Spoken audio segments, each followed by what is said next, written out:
Let's go. What's up, everybody? Welcome to the official Trade Talk channel where I show you how I analyze price for the most highest probable entries so you can be a better trader. Also, where you should take those entries. Anyways, we're looking at Bitcoin. Bitcoin ain't pricing in nothing. We go across the damn board here. DXY took a nasty hit. As you can see, this is all today's price action, straight down. Aussie dollar at one point was up over 1% on the move up. This is the market's pricing it in. So what we're going to look at, since Aussie still remains the highest. Oh wait, NZD CAD is the highest, isn't it? Let's go look over here real quick. But on Bitcoin, I told everybody yesterday that I was going to be looking to buy support. 3-day support is right there, 25,741 spot 50. So when price traded down into this after the live stream, I took a buy entry. Why? Because if the markets were going to price in zero Fed hikes, then we would see a lot of markets either be sideways or go up, right? But Bitcoin is not pricing it in, not yet. So everything else has made a massive move. Bitcoin and Ethereum is still sitting on nothing. Usually when the DXY has a powerful move to the downside, Bitcoin will see at least an up day, right? So you're getting a little bit of play right now. We're going to be live during the minutes. That's in 8 minutes, but I mean, it's just going to be the dot plot and all that stuff, but you'll get a reaction from that. And then at 2:30, when the Fed starts speaking, obviously we'll get the real reaction. So what I'm hoping happens is we can catch a trade on, I mean, if you're looking for Bitcoin to drop, you can always look for shorts, all right? Yesterday's level is still intact. You didn't close the daily above it, so you can watch there. I don't think you're going to get a spike all the way up there, but I don't know what price is going to do, so it doesn't matter what I think or don't think. But if you are looking for shorts, if you get a spike up to 26,347, I would probably let it get above yesterday's high, short it. There is no other level I can give you to short inside of this daily range. This is a daily range. It's yesterday's range. So if you don't like that level, if you think Bitcoin isn't going to go up there, here is the 4-hour candle that basically made the range right there. So there's a 4-hour Heath level right there. Supply zone 26,069, something like that. I mean, it's been holding resistance all day, but it's been sideways all day. No volatility. Everything else has already had volatility. So Bitcoin is either lagging or just not caring anymore. Nobody cares about Bitcoin. We'll see what happens. NZD CAD, though, that's got me interested. Let's go over here real quick and see what happened here. That's a pretty big move up, and it was weak as hell. So let me just look at the contracts, the currency futures, sorry. The Canadian dollar is not really super strong. I mean, it's only up 11%, so it's all New Zealand dollar strength. All right. What does it look like versus the US dollar?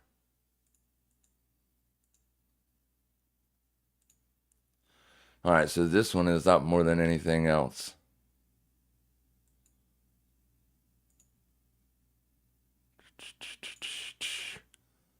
Oh man, it's right in the middle of it. Oh, nope, beautiful. Here we are.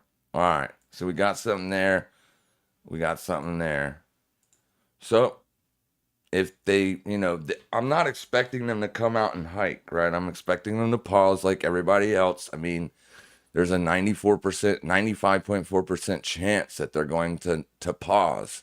There's a 64% chance that they're going to hike in July. 96.6 now. So what I'm looking at here is potentially looking to expect this move to be much bigger than it should be, right? Forex doesn't usually get over 0.5% for a daily range. So anytime you're above 0.5% on Forex, it's a very extended move. So we can look for potential shorts here. Why? Well, because the move is very extended. I like Aussie dollar because of where it is, right? This is the yearly opening range. But if you look, like you rejected off of this in May, traded down, and in the last 3 weeks, right back to it. So, and it's already come off 0.25%. So the New Zealand dollar, however, is not at the early opening range. So it's still in what could be considered a downtrend. You are at the 50 on the RSI. So we can look for it to pull back here. So when the news comes out, what we want to see, or when the minutes come out, is we want to see this thing move up, right? Start moving up, and then let it go for a little while, and then we'll let the Fed start talking, and hopefully we can short it. If you think it's all done, short it now, risk the high of day, right? That's how you trade. There's nothing that says it's going to stop here. It's at a very good level. That is a 3-day supply zone. And as you can see, that is a monster move today. It's straight up. On the hourly RSI, you are much overbought. So very big move to the upside. I think the market's going to correct. I think the biggest part of this move was already priced in a few days ago, right? So let's see what happens. We got 2 minutes. 2 minutes. Good afternoon. What's up? Showtime. Here we go. Let's go. Let's do this thing. Ready to rumble. Yo, yo. Yo, Heath. What's up? What's up, everybody? Thank you guys for being here. Tesla is a good buy in your opinion. Not right now, my friend. Tesla was a good buy in my opinion at the prices we were looking at down here. These were the 3 areas I said I would buy Tesla. First one being 165.08, 146.41, and then obviously 118.47. Now price did get down here. So right here was the buying opportunity. Right there. That's where you would have wanted to be a buyer. You're literally trying to buy something that is completely overbought to the upside. This thing has been moving straight up. Straight up. So no, you don't buy into that. You're buying the top. And it's red today. So you don't want to buy it. Not yet. You need it to pull back. Like, let it pull back, 50% retracement of this move, potentially, then look to be a buyer. In between $200, $220. And that also depends on what you're, like, I don't know if you're wanting to buy it for a day trade, if you're wanting to buy it for a long-term hold. I don't know, right? What is your plan? Are you using leverage? There's so many different aspects that goes into that question. But that's called FOMO, and it's also called aping, and we don't ever do that here. We wait for our technical levels to get hit. Once they get hit, then we take action. Sometimes we win, sometimes we don't, but that's trading. So back over here, it looks like it's already getting bonded. That's because the minutes came out. So damn it. Yeah, that's what I expected to happen. I actually thought it would go up and then down, but like I said, it's been going up all day, so that would have been a short to take. You'd be taking profits right now also if that would have happened. Unfortunately, I was unable to get in the position. But let's see what the minutes say.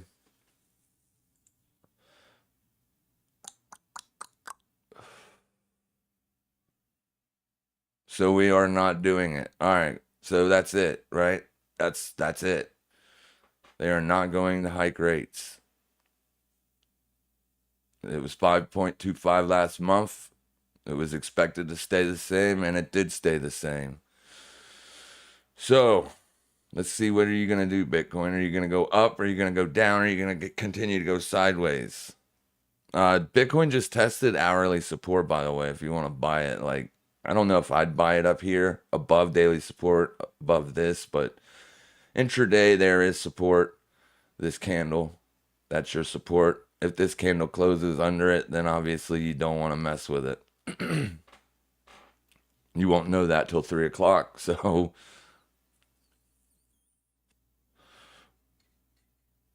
I don't know what Bitcoin's doing. I really don't. Let's see, are we pulling back? Oh yeah, we're pulling back. I said this would happen. Unfortunately, I was not able to.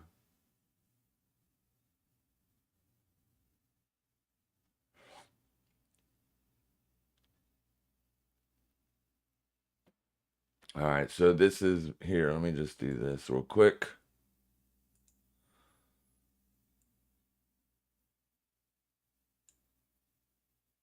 Pull it up. Right there. That was the plan. It refers to Aussie dollar because I didn't see that New Zealand had went up as high as it did, but I think they paused, but I think they still talk. This is pricing in too much for the pause, I think. Whereas Bitcoin isn't pricing in anything. So it's a toss up what it will do. I'm long for 3-day support. We'll see if it plays or gets stopped. Then obviously we'll go live. So we were looking to short this move because we definitely thought that they were going to do this. The Aussie dollar. This is yearly, or the yearly open. I should have just took that short. We would be eating money right now. I really thought it would go up first. It did not. All right, so basically if it's going to retrace everything, then it's been priced in from here, for instance. So we still probably don't want to get long, basically because if the FOMC starts talking hawkish, then this stuff could reverse. You could have a market reversal on your hands. And they are expecting for now, the markets are pricing in a hike. DXY bullish bounce selling all day. Yeah. No increase to Fed rate as expected. Yep. Day trade, Mr. Heath. Yep. We missed it. We were looking for the short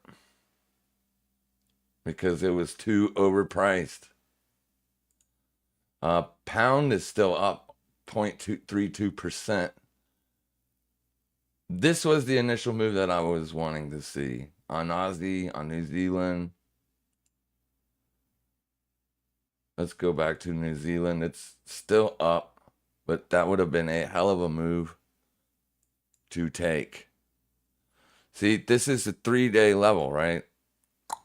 Boom. And this isn't a downtrend.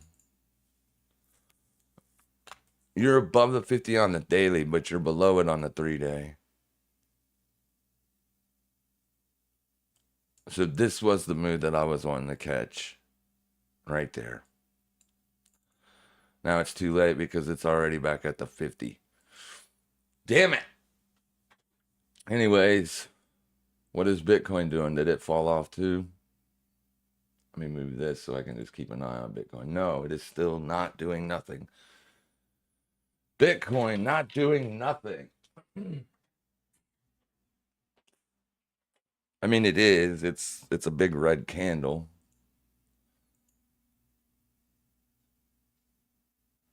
It's actually at daily support on the Bitget exchange. I tag daily support there. These are the only two levels that I would be a buyer, here and here. This is where I bought it yesterday. So I still have that position open. All right, if you think it's going to go up. But Bitcoin did not price in anything. Bitcoin is trading on the freaking lows. Like, there's your dailies. This is daily, but also 3-day support. And then you set in a higher daily support right there. Yesterday had a volatile move based on CPI. CPI was good news all around. Core was good. Everything was good, right? And then this thing still just got hammered. That's not really good, right? When good news comes out, when an asset is trading as a risk-on asset, when all the other risk-on assets are freaking mooning, right? Mooning. Even the RUT is going up. Even the Dow is going up. Bitcoin is going down. Bitcoin is going down, and it's not trading inverse to the dollar or anything. It's trading on its own merits. I don't care what you put up against this thing. It's not gonna work.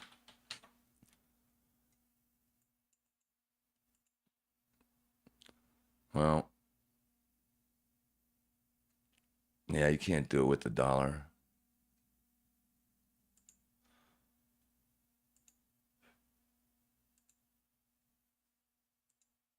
There we go. So here's dailies. Like, Bitcoin should have made its reversal here. Remember? This is where we were looking for the reversal. This is where the DXY made its reversal. But the news came out that the SEC is overplaying his hand. That is why. So just trade it against levels. If you think it's going to continue to go lower, then obviously you're looking to be a seller. But today really didn't give you an opportunity. Gave you an intraday opportunity, I guess. I wouldn't have taken it. There it is.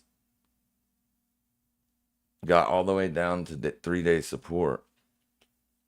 Remember, the Fed speech is still going to come out. And we've seen a lot of times where you get an initial move on the minutes, which is correcting all the bullish price action. So people, like, yesterday would have been the trade. So you can see that, right? Taking the entry here, because that's a big move on good news. So if the market was going to price in, we should have seen Bitcoin acting like everything else today. But it just didn't. It didn't do anything. I did not get stopped out of that position. It is still open because it didn't tag 3-day support quite. And on the Bitget platform, it's a little lower than that.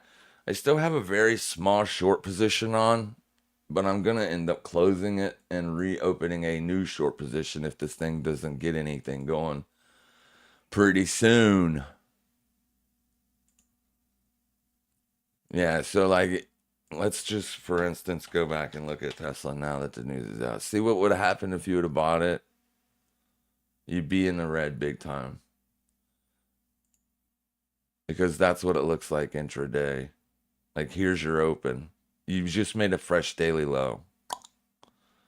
You was talking about being a buyer up there or up here. That's why you don't do that. Whenever you see the market's doing something that it shouldn't be doing, right? Like going up very hard before the news, that's not a really good sign. This is what you want to see the market doing when there's a big news day, right here, right? That's typically what we see, is sideways price action on a very big news day. We typically do not trade until the news comes out. So like, yeah, the news hits and it's exactly what we thought it was going to be, and the market immediately sells off, like instantly. Takes out the daily low. Fresh daily low on that, as well as here is your open. Rut. See, they use the good news to get everybody long so they could take profits. Look at the VIX. Even the VIX is getting sold off. Why is the VIX getting sold off? The VIX should not be getting sold off. The VIX should be up.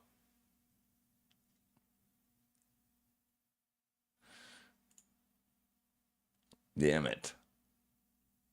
That would have been a good trade. That's a lot. That's a big move.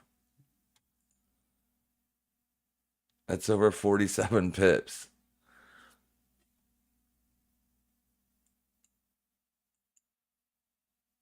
Oh, that is so heart-wrenching. Did anybody short it right where it was? I really thought it would get a spike up first, but this is definitely what I thought was going to happen. Definitely what I thought was going to happen.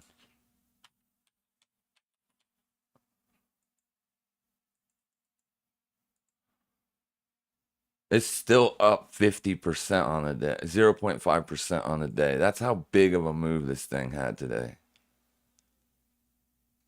I don't know why I don't have the yearly opening range on this, but it's in here.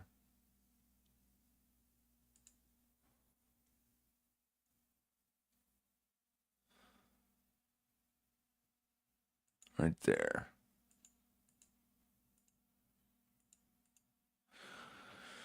The Fed rate steady signals this could be very short-lived pause. The normal rate projection was 50 basis points to 5.6. Well, here, let's look.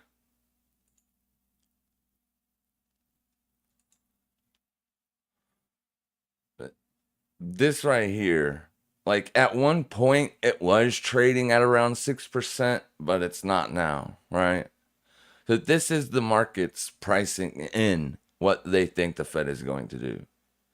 So this is the United States 1-month government bond yield, right? This is the Fed rate right here. It's the Fed rate. You can compare it with the Fed funds rate, and there you go. See, that orange line is a Fed funds rate. It's literally this asset. So this is what they use for this tool right here. This tool comes from this symbol, the 1-month bond yield. It's been pretty much effective for its entirety. It's beautiful, right? Absolutely beautiful. And it was pricing in that it wasn't going to move. That's why it said that. So, yeah, even though the market said at one point in time that they could see a Fed funds get as high as 6%, I don't know. But if that's where they want to take it, then they will. Obviously, they're the Fed. They can do what they want to do. I don't know if I would, because we've got really good news. I mean, we got a 4% interest rate. I mean, inflation rate yesterday. Right there. I mean, come on. Mr. Joe Biden made a speech yesterday. I don't think anybody, or not a speech, but he said something.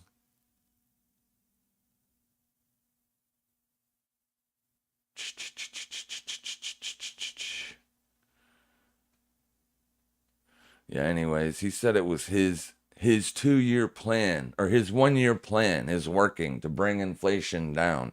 I just want you guys to know where inflation was when Joe Biden was elected, right? Then they spend $6 trillion as soon as he's elected, and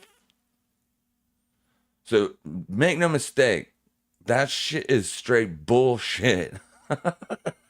He is such a liar. You know why he's able to say stuff like that and get away with it? Because the normal public, the normal Americans that aren't traders, they don't know this stuff. Like, I bet you could go ask anybody on the street in America, what is the inflation rate right now? Where do we stand? Right? What's the percentage? And there's probably very few that could tell you. I wouldn't be surprised if some of them were like, what's an inflation rate? You know what I mean? So don't make no mistake. He did it. That's when he was elected. $6 trillion. So yeah, my plan to bring blah, blah, blah. Actually, it was the Fed's plan. Now, the Fed probably does work for you, but let's not make it. The Fed had to, bro. That's the highest inflation we've seen since the 80s. Come on. Come on now. Let's see. Well, Bitcoin's just bouncing. It's still not doing anything. Most of this stuff was green today. Apple's not really getting a big down day. This is a very small down day, but I mean, these things have been going straight up since we were buyers. We were buyers back here, straight up. Amazon, not really straight up, but still, it's up. It's up. Bank of America is down because most banks are. This hasn't done anything. Google's up. This thing's up. This was like a head and shoulders pattern. Look, it broke out of the head and shoulders, came back, retested the yearly opening range, chattered around there for a bit, and now you're going up. That's why we think ultimately the dollar's going to go down. It's just technical analysis. The dollar's going to go down. Most everybody's looking for the dollar to go up because they read the charts wrong. They're looking at this as a downtrend and it's going to continue, or whatever. This as an uptrend, it's going to go up, right? But it's not. It's this. This is the trend right there. Year to date. That's the trend. So we'll see what it does, but I think it is going to go down ultimately. I think we'll make fresh yearly lows on the dollar. We'll know we're wrong if we make a higher high, right? If a higher yearly high, right? There's the yearly high. So price trades up to 105.817, then I'm wrong. But I'm already short. So it's no big deal. Price gets up there, I'll close out my dollar short positions. We shorted the dollar here on that wick right there. When price traded up into that white line, we got short the dollar.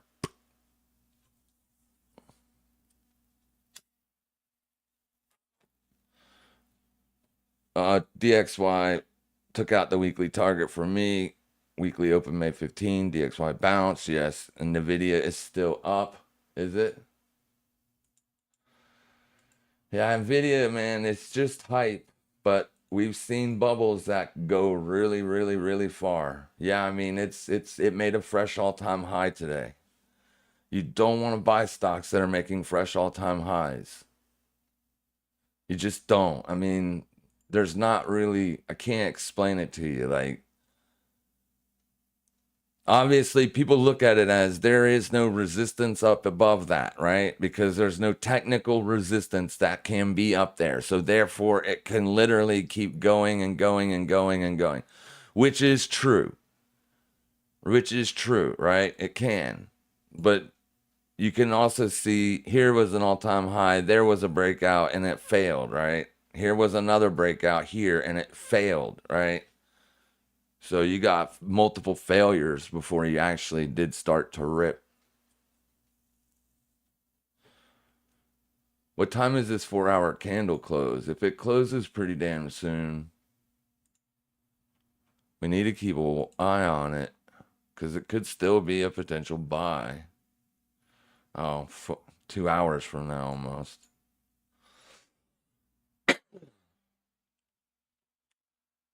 A lot of stuff. 90% of people are saying Fed will pause. Yes. It was based on this chart right here. This chart right there. Here's July. This is why people are saying that they're probably going to hike in July. Because there's July. There's 525, 550. That's a rate hike. We're right now in 500, 525. The actual Fed funds rate is, I already showed you, it's the 1 month bond yield. That's the actual Fed funds rate. That's what causes that indicator to do its thing. So it might say, this one changed, like the one that we were on. This one right here. This one changed like 30 times this month.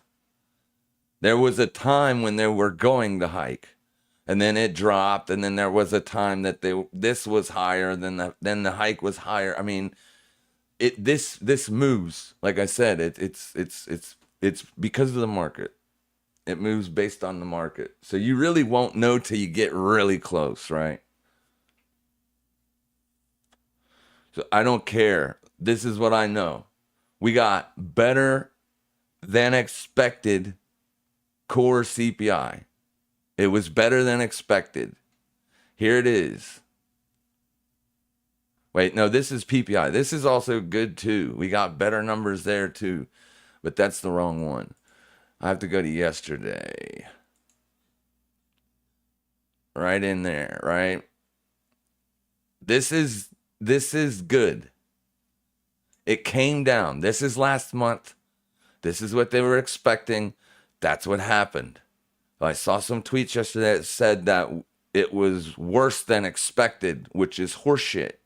Right there's the number. Right there it is. It's not revised. It's what it was yesterday. We were live yesterday when this happened.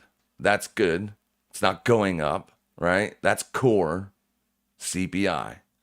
This is the number that they want to get down to 2%. This number right here. All right. So it was 4.9. They were expecting 4.1, and there's 4.0. That's good freaking news. That means inflation has dropped, and it's only 2 points off of the Fed's target. So why even hike anymore? See what happens next month. They're going to go month to month. I don't see, you know what I mean? I don't see them saying that they're going to hike for sure next month. I can't see them saying that. That was a big drop. That was 0.9% of a drop. 4.9 to 4. That's a big drop. So if we go back and look at the inflation numbers again, that should be bullish for risk. But risk has been going up, straight up. So this is also good that it's falling, right? So now we can get an opportunity to buy some of these things, potentially, if the pullback continues. But if you just look at the inflation rate, this comes out once a month. So up here, when it was at like 8.3, 8.5, then it dropped to what? 8.3, then 8.2, right? For 3 months, it really wasn't doing anything. And then you got a nice drop, and then a really good drop. You see how it started to drop? So look at the last couple months here. You essentially went from 6 down to 5. Then you had a hardly no change down to 4.9, and then boom, down to 4. So we'll see. Like the last couple months it's been dropping good. As long as this thing is continuing to go lower, that's good stuff. Investors will put their money back in the markets. But there is still a lot of stuff out there suggesting that we're going to see a recession. You got inverted yield curves still. I don't care which one you want to look at. The 3-month versus the 2-year, inverted probably. The 3-month versus the 5-year, it's inverted. The 2-year versus the 10-year, it's inverted. Like, you can see them all. I don't have the 3-month here, but this is the 1 month. This is the Fed funds rate right here. All right. Here's the 2-year. It's at 4.75. The 5-year is lower. So the 2-year, 5-year is inverted. The 10-year is at 3.8. That's lower than the 2-year. That's an inversion. The 20-year, lower, inverted. The 30-year, lower, inverted. Everything's inverted. If this number is higher than those numbers up there, then you have an inversion. And inversions have called inflation, or not inflation, but recessions in the past. Almost 100% hit rate of that. But here's the problem right here. Here's why this year might be different. We have 2 jobs for every American. Unemployed American. Sorry, let me say that right. We have 2 jobs for every 1 unemployed person in America right now. And because of that, we're not getting the jobs number to go up. The unemployment rate needs to go up. That signals recession when jobs start getting lost. But right now, we are hiring signs everywhere. Because people just, I don't know why, they just all of a sudden don't work anymore. But there's 2 jobs for every 1 unemployed person. So that means it's going to be difficult for unemployment to happen when you literally have a job surplus. This is the first time in American history where we had inflation and still had a job surplus. All right? That I know of. I could be wrong. I'm not a macro guy. I'm a price guy. But it's from what I know, I don't think that you've ever had a surplus of jobs, right? So you need the unemployment rate to start to go up. That's an inflation. But there are other indicators that people are looking at that suggests that we are going to have a recession. But I trade daily, so I don't care, right? I don't care. I look for day trading entries, and also I'm a long-term trader. Here's a Canadian dollar Swiss position that I've been sitting in for a while. Right here is when I took it. Why didn't I take it? Well, it was because it was at support. That's why. All right. Nice little spike to the upside. You can see here we were, trading above the 50. Also, the 21 was like through here or something. So I got long. Boom. How many days has this been? It's been many. Right? May the 26th. So today's the 14th. So I've been in it like half a month, couple weeks. This position right here, been in for a long time. I've been in this position since October of last year. I shorted this up there. I'm on the wrong one. There you go. There's the position. Right there's the entry. So this is not a day trade. It was a day trade, but I left one lot on for any downside continuation. And it happened rapidly. But here we are, fresh new year, and this thing starts to trade up. This is not based on dollar strength. This is based on yen weakness. There is a difference. I thought that if the Nikkei was doing so good that they would maybe tighten their monetary policy, right? But they didn't. And they're not going to. They have no right. So maybe look for a short trade somewhere else. But here's the DXY. That's where we took the short trade. We took it on this candle right here. This day right there. So Friday, the 21st of October, 2022. So I've been sitting in that for a long time. A long, long time. That's not a day trade anymore. That's what I try to do, is I try to get people in at the best opportunistic areas for day trades and for position trades. So we keep an eye on what price is doing no matter what time it is. The dollar is breaking down, but it's still kind of holding an area. So this is the last 2 week session here, traded well above the yearly opening range. There's the open of that. So it's funny that price pulls down to here today and gets all the way back up here. So this is a potential short opportunity still on the dollar. Right? You're still trading under daily support, which is also, as I showed you, the last 2 week sessions open. So let's see how price reacts to this price. Right? Now, so we could still potentially, not for stuff that's up real far, right? Like the pound just made fresh yearly highs today. Fresh yearly high right there. Boom. So we don't want to take longs on the pound. What could we take longs on? Here's the yearly opening range for the euro. So I like the euro. Now, if the euro breaks down, that'll be different. But I would still look to be a buyer. This looks different on Oanda. Let me pull it up on Oanda. There you go. Let's get rid of this stuff. I would still potentially be a buyer, even if it got as low as that. Why? Because it's daily support. I don't really care about trend lines. I don't. I care about price, where price is. So Maybe we could potentially get long if we get a pull back down to there. Let's go look in the higher time frame levels and see if there's anything.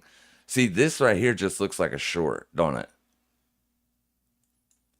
Because you got almost a bearish engulfing. The reason it's not a bearish engulfing is because it didn't take out last month's high. That's it. That's the only reason. And you could see that you were like within a pip of doing it. All right. Little bit of black space in there. So it didn't take it out. But it's still a big down month. But where did it go to? Yearly open. So yeah, June doesn't look like it's doing very good right now. This is an area where I did expect resistance to happen. That's also where resistance happened. I mean, it got above it intraday for a couple of hours, but it broke down. Where did price come to? Right there. Why did price come to there? Because that's the last down closing candle. That's intraday support. This is a bear trap. So the bear trap happened in the London session, opened, and it went straight up. But I just wanted the Aussie dollar short instead because it was up very big. And also at this. So we'll see if it can continue or not. There's your weekly resistance that you got to close above. This is multi-month resistance here. That price has held for many months. You have not been able to close a monthly above that price. In fact, the highest you've been able to close was the open of this month. Every single month has had a lower close except for this one. And this one was big. So in the sense of a trend, it is still down. It is still down.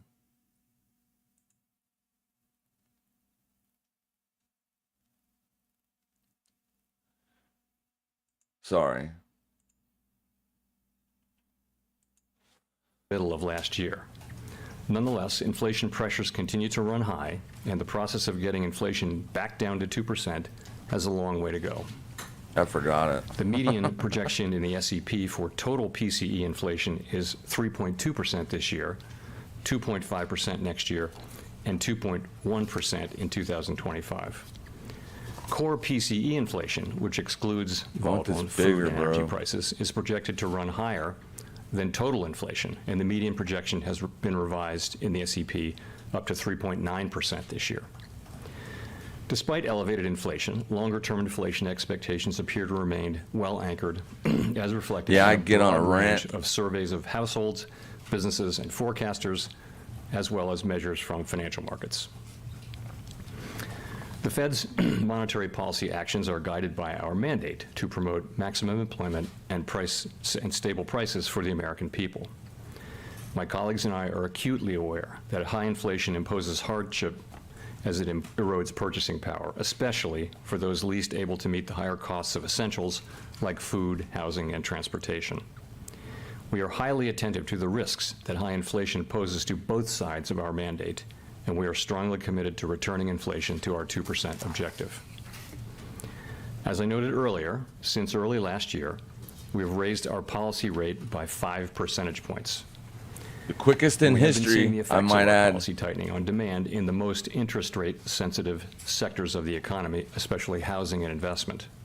It will take time, however, for the full effects of monetary restraint to be realized, especially on inflation. The economy is facing headwinds from tighter credit conditions for households and businesses, which are likely to weigh on economic activity, hiring, and inflation. The extent of these effects remains uncertain. In Commercial real estate, policy, the uncertain lags with which monetary policy affects the economy and potential Thank headwinds you for that, from Ron credit Mountains. tightening, I appreciate you, the bro. committee decided at today's meeting to maintain the target range for the told federal you it funds could be rate freaking at bought 5 to up. 5.25%. The coin's going up. And to continue the process of significantly reducing our It securities bounced off holdings. daily support. 3 As I days. noted earlier, nearly That's all where you wanted committee to buy it if participants you want to be expect that it long. will be appropriate to raise interest rates somewhat further by the end of the year. But at this meeting, considering how far and how fast we've moved, we judged it prudent to hold the target range steady to allow the committee to assess additional information and its implications for monetary policy. He's not being very hawkish. In determining the extent of additional policy firming that may be appropriate to return inflation to 2% over time, the committee will take into account the cumulative tightening of monetary policy, the lags with which monetary policy affects economic activity and inflation, and economic and financial developments. In our SEP, participants wrote down their individual assessments of an appropriate path for the federal funds rate based on what each participant judges to be the most likely scenario going forward. If the economy evolves as projected, the median participant projects that the appropriate level of the federal funds rate will be 5.6% at the end of this year, 4.6% at the end of 2024, and 3.4% at the end of 2025. Okay, he is not going to make it till the end of 2024 before he has to cut, more than likely. All right.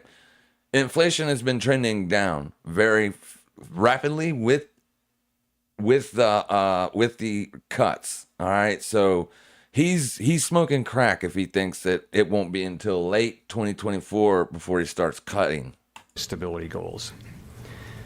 We will continue to make our decisions meeting by meeting based on the totality of incoming data and their implications for the outlook for economic activity and inflation, as well as the balance of risks. Yeah. We remain committed I to agree, bringing inflation back down to our 2% goal. Yeah, what happens and to if that keeping happens? Longer-term Bub? inflation expectations well anchored.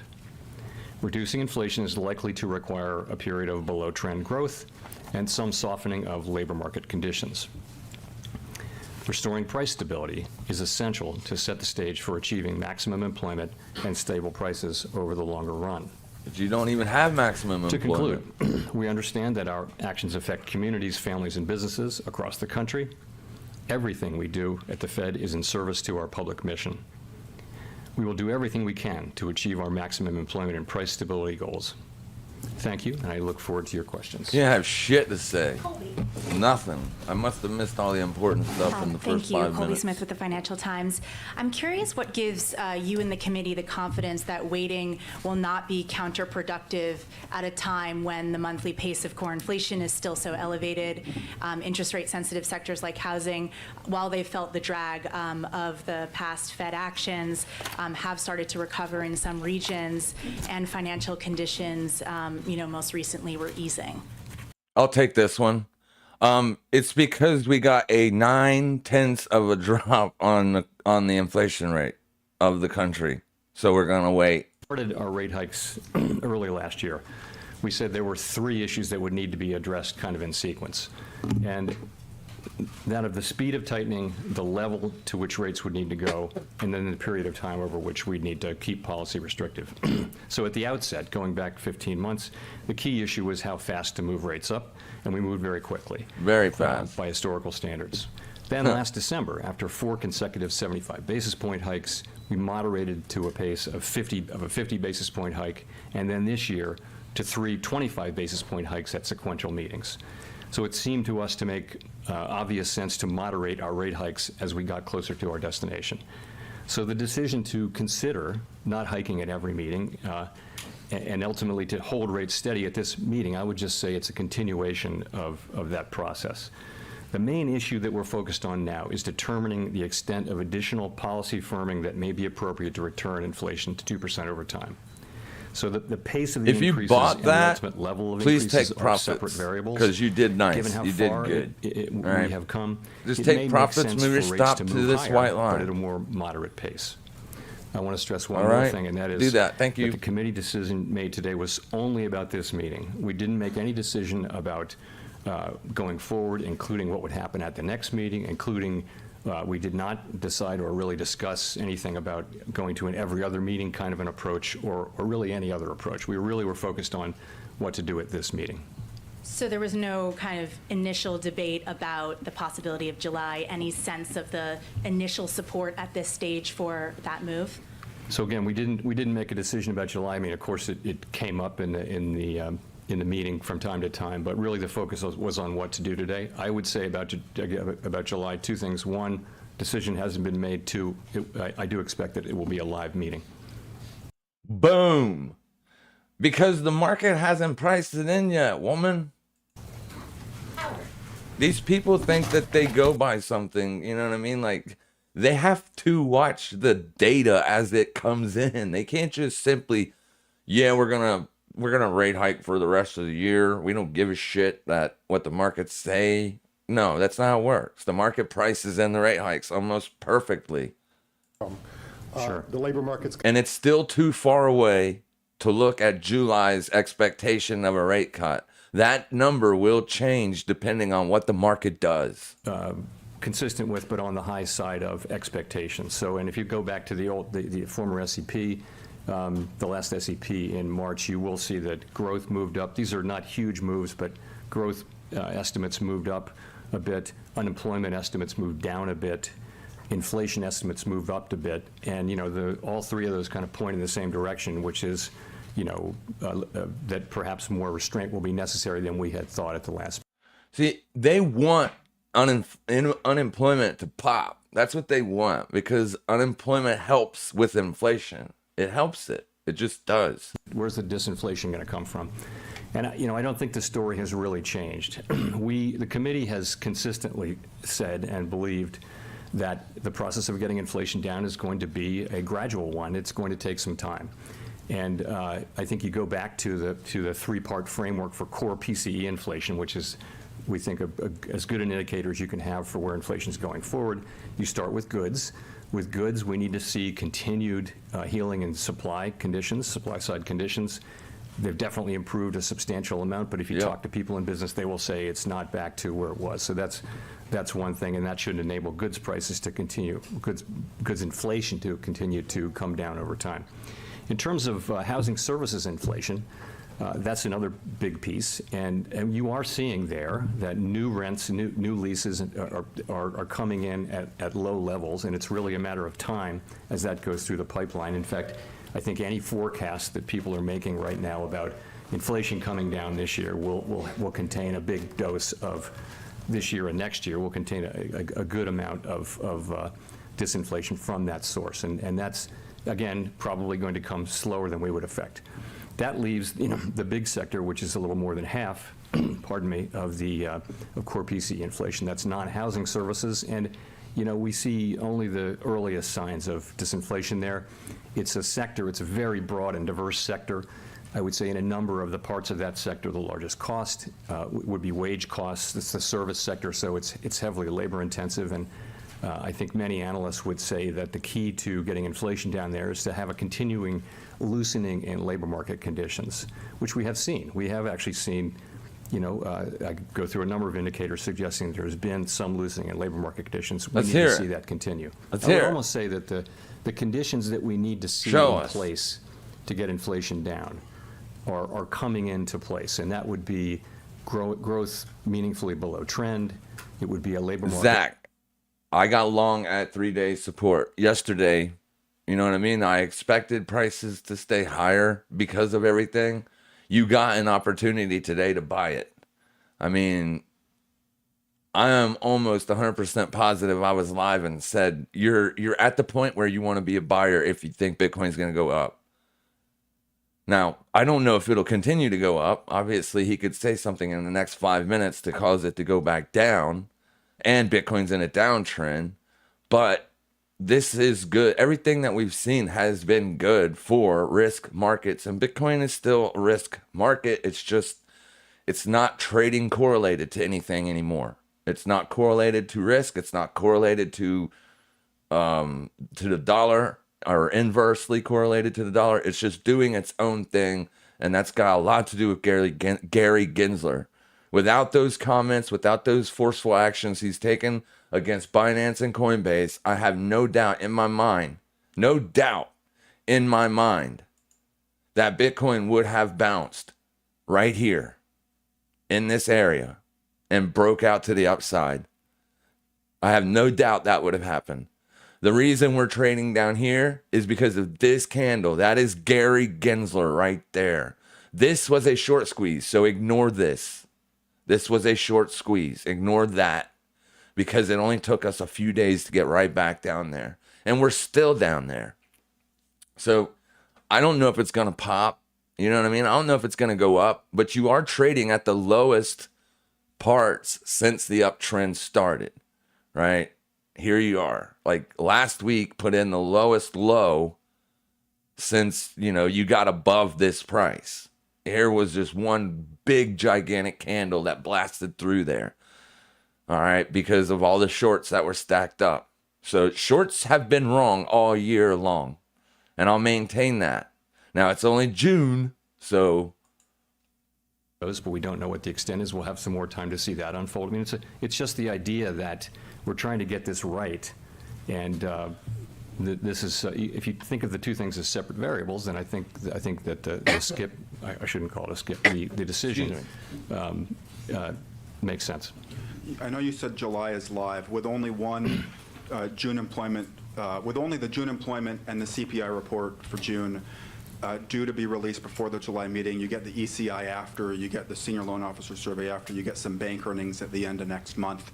What incremental information will the committee be using to inform their judgment on whether this is in fact a skip or a longer pause?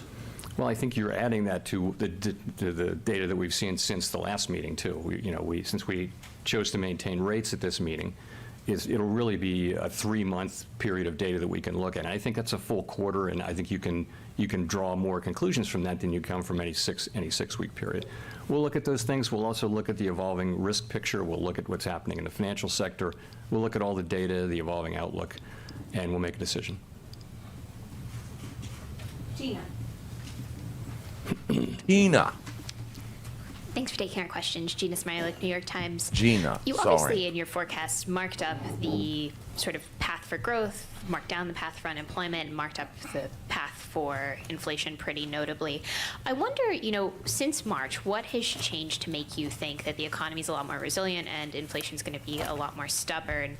And given that, why do you feel confident that this is as high as you're going to have to revise the federal funds rate, or do you think it's possible we could have even a higher than 5.6% terminal by the end of this cycle? I'll take this one. Because inflation dropped 0.9%. If not all analysts over the last couple of years with its extraordinary resilience, really. He can't. I mean, he's like he doesn't know. You know what I mean? Like they're all asking the same exact questions. Are you going to continue? They do this every time. How long are you going to keep it paused? Blah blah blah blah blah. They all ask answers that he doesn't have. Or ask questions that he doesn't have answers to. They like the fact that CPI dropped a lot. They know that inflation is a little bit sticky, but it is going down. That's why. It's based on our own individual assessments of what the... Listen, every data point out there, right? Every single one. Inflation is the reason for the rate hikes to begin with. I don't care about any other sector. Inflation is the reason they had to start hiking interest rates. $6 trillion. That's why. So inflation is going to be the determiner of how high they go. Be that far in advance. Determining Mr. Chairman, factor. thanks for taking my question. You had said Bloomberg's back in at the the end house. of May that you thought risks were getting closer to being into balance. Is that still the case, or has your mind changed about the CNBC, balance of sorry. risks out there? I see And him also, on could you give us an Bloomberg, too. idea of what would be a sufficiently restrictive funds rate? Obviously the current rate, according to the committee, is not sufficiently restrictive. Is it 5.6? Is it 6? Where's sufficiently restrictive? Thank you. The 1 month I bond would yield say high. again that I think that over time, That's restrictive. The balance of risks, as we've moved from from interest rates at effectively 0 now to 5 percentage points with an SEP calling for additional hikes, I think we've moved much closer to our destination, which is that sufficiently restrictive rate. And I think that means, almost by definition, that the risks of sort of overdoing it and underdoing it are getting closer to being in balance. I still think, and my colleagues agree, that that the risks to inflation are to the upside still. So we don't think we're there with inflation yet, because we're just looking at the data. And if you look at the full range of inflation data, particularly the core that's data, hawkish you as just aren't F. seeing a lot of progress over the last year. Headline, of course, inflation. That is hawkish right there. We don't think that inflation is going to continue going lower. So that's hawkish.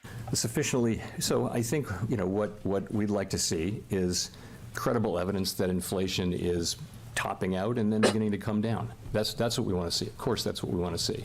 And I think it's also, we understand that there are lags, but remember that it's more than a year since financial conditions began tightening. I think the reason we're comfortable pausing is that we are still, much of the tightening took place over last summer and later into the year, and I think it's reasonable to think that some of that may come into effect. So we're, I think stretching out into a more moderate pace is appropriate to allow you to make that judgment of sufficiency, more with more data over time. Rachel. Hi, Chair Powell. Rachel Yeah, Siegel it from the does. Washington Post. Thanks for taking our questions. I wanted to ask further on the lag effects. When you're considering when you would hike again throughout the course of the year, are there things that you would expect to kick in as those lag effects come into effect that would inform your decisions? Have you learned things over the past year that give you some sense of timeline for when to expect those lags to come into effect? Yeah. That's what the dot plot's So- for. It's a challenging They don't want me to be the thing Fed in because I have to economics. answer It's sort of questions standard with like thinking one sentence. that monetary policy affects Next. economic activity with long and variable Read the dot lags. plot next. Of course, these days, financial conditions begin to tighten well in advance of actual rate hikes. So if you look back when we were lifting off, we started talking about lifting off. By the time we had lifted off, the 2-year, which is a pretty good estimate of where policy is going, had gone from 20 basis points to 200 basis points. So in that sense, tightening happens much sooner than it used to in a world where news was in newspapers and not on the wire. So that's different, but it's still the case that what you see is interest-sensitive spending is affected very, very quickly. So housing and durable goods and things like that. But broader demand and spending and asset values and things like that, they just take longer. And you can pretty much find research to support whatever answer you would like on that. So Yeah. there's not any certainty or agreement in the profession on how long it takes.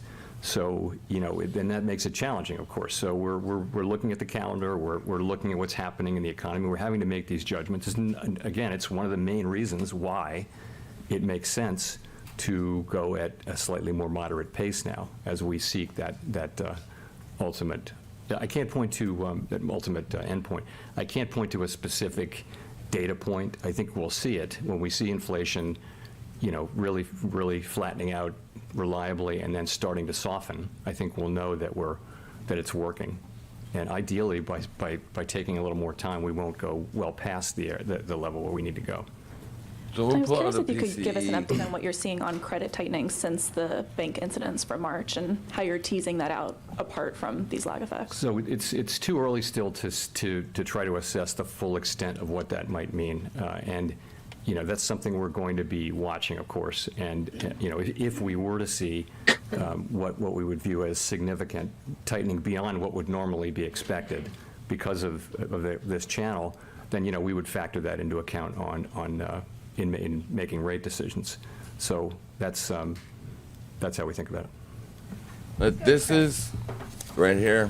Thanks. Chris Rugaber at Associated January Press. 5.4, You mentioned that 5.1, many of the 4.2, trends are in place that you want 4.4. to see.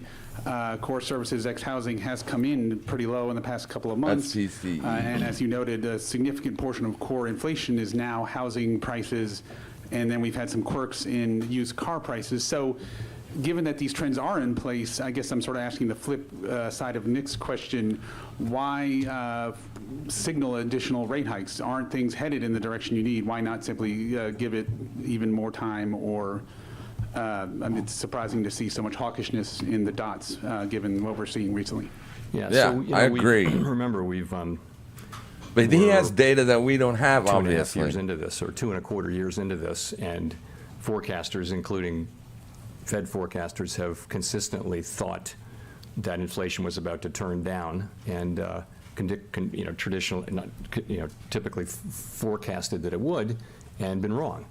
So I think if you look at core PCE inflation overall, look at it over the last 6 months, you're just not seeing a lot of progress. It's running, and it's running at a level, over 4.5%, far above our target, and not really, It's not at 4.5, it's 4.4. You need to learn math. Of course, we are going But to it get did go inflation down up, to 2% right, over from time. March. We don't want to do, we want to do that with the minimum I wonder damage if we I can to the can, economy, of I'll get course. more, But I'll we have get to like a inflation down to year's 2%, worth. and we will. And we just don't see that yet. So Here, let me pull up. hence you see today's policy decision, both to write down further rate hikes I need by charts, the end of bro. this year, Charts. but Where's also your to, charts? to take, to moderate I don't like somewhat looking at the stuff like pace with that. which we're moving. charters. Quick follow-up. I mean, the last press conference, you mentioned you didn't see wages driving inflation, and, there was some research from the San Francisco same one I Fed just suggesting looked at. wages aren't necessarily a key driver, but you've talked about the labor market today and the need for softening. Can you give us a little more specifically of how you see the tight labor market driving inflation at this point? What did I do? Right, so I'm not going to comment on any particular paper, but I would say this is that what he's looking I at. think the overall picture is that at the beginning, in early 2021, inflation was really coming from very strong demand for largely for goods. People were still at home, they had money in the bank, and they wanted to spend, and they spent a lot on goods. And of course, at the same time, They want this and number because of under that high 2% demand, to some too. extent, supply chains got all snarled up. So prices went way up, inflation went way up. So that was the origin, and it wasn't really particularly But about, that's what they're looking at the right labor there. market or It's wages. just, but blah, as you right? moved And then it's like through stuck. 21 into 22, That's the and now number into that they're concerned 23, about. It's the only I one. think many analysts believe that it will. That's be why they're being important, hawkish. an important part of we getting actually got a inflation down, 1 point especially tick in the up non-housing for services April. sector. To getting wage inflation back to a level that is I'm sorry, sustainable, that is May. consistent with 2% inflation. We actually have seen wages broadly move down, but just at a quite gradual pace. So, and that's that's a little bit of the finding of the Bernanke paper with Blanchard of a few weeks ago, which is very consistent with what I would think. Let's go to Michael McKee. Michael McKee from Bloomberg Radio and Television. You said in the past that you don't like to surprise markets. It's kind of been the Fed's view. Markets should have an idea of what you're going to do before you go in. You also said a number of times that it would take a while to bring inflation down. You reiterated that again today, and that we would get to a point where inflation could be sticky. So I'm wondering, as we go into the next meetings, how Wall Street or others should look at your reaction function. What will you be reacting to, time or data? In other words, if nothing much changes, if we're looking at the same sort of labor market, the same sort of inflation levels in July or in September or November, will you move because you've said you feel you need to? Is it time that's going to require additional movement, or would it be a reversal in inflation?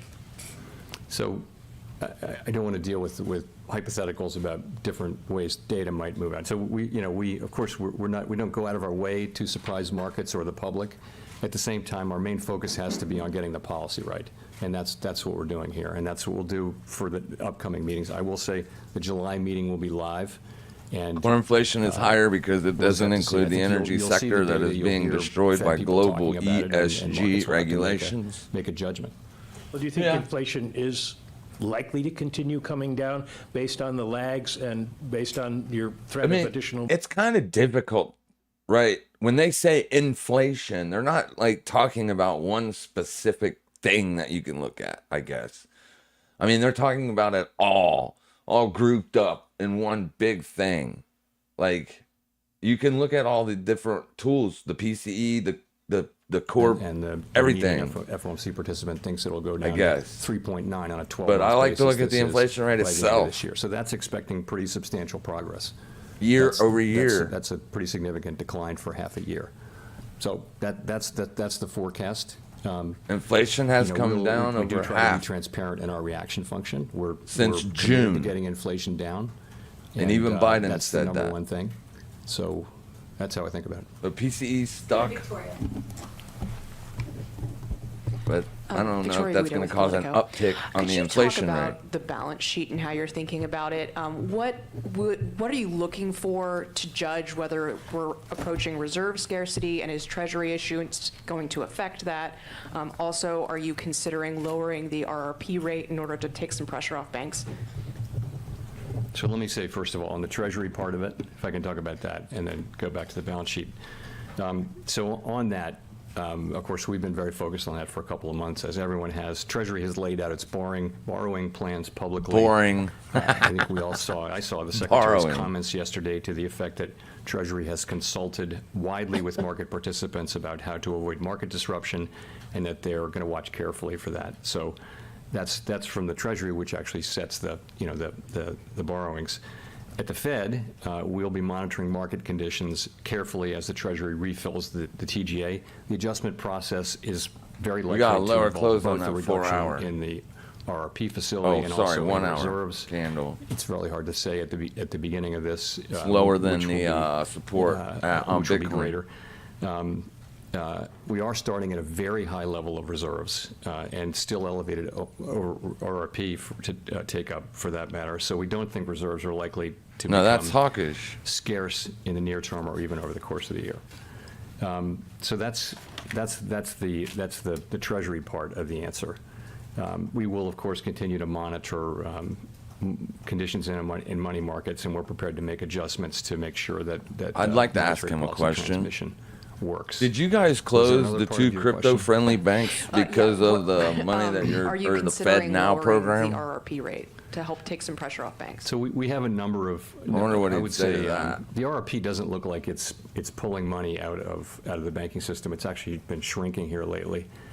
So I don't think that's not something we've thought about a lot over time. It doesn't really look like that's something that we would do. I think it's a tool that we have.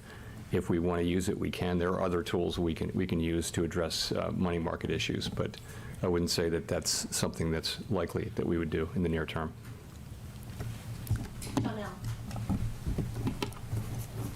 Janelle Marte with Bloomberg. Have you seen sufficient cooling in the housing market to bring inflation down? For example, how does the recent rebound affect your forecast, and how does it factor into monetary policy? So certainly housing, very interest sensitive, and it's the first place really, or one of the first places that's either helped by low rates or that is held back by higher rates. And we certainly saw that over the course of the last year. We now see housing putting in a bottom and maybe even moving up a little bit. We're watching that situation carefully. I do think we will see rents and house prices filtering into housing services inflation, and I don't see them coming up quickly. I do see them kind of wandering around at a relatively low level now, and that's appropriate. Do you think you'll have to target that with further rate increases? Well, I think we look at everything. We don't just look at housing. So I think, the way it works is individual participants sit in their offices all over the country and they write down their forecast, and including their most likely forecast, including their rate forecast, and then they send it in on Friday afternoon, and we accumulate it, and then we publish it for you.